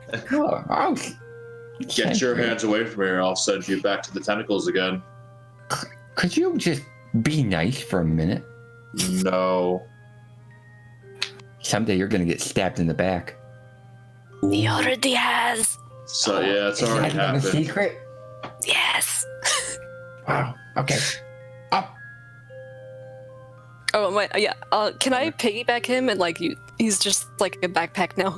yeah, he's basically Yoda-ing on you like Luke Skywalker on Dagobah. Dre is home for creatures.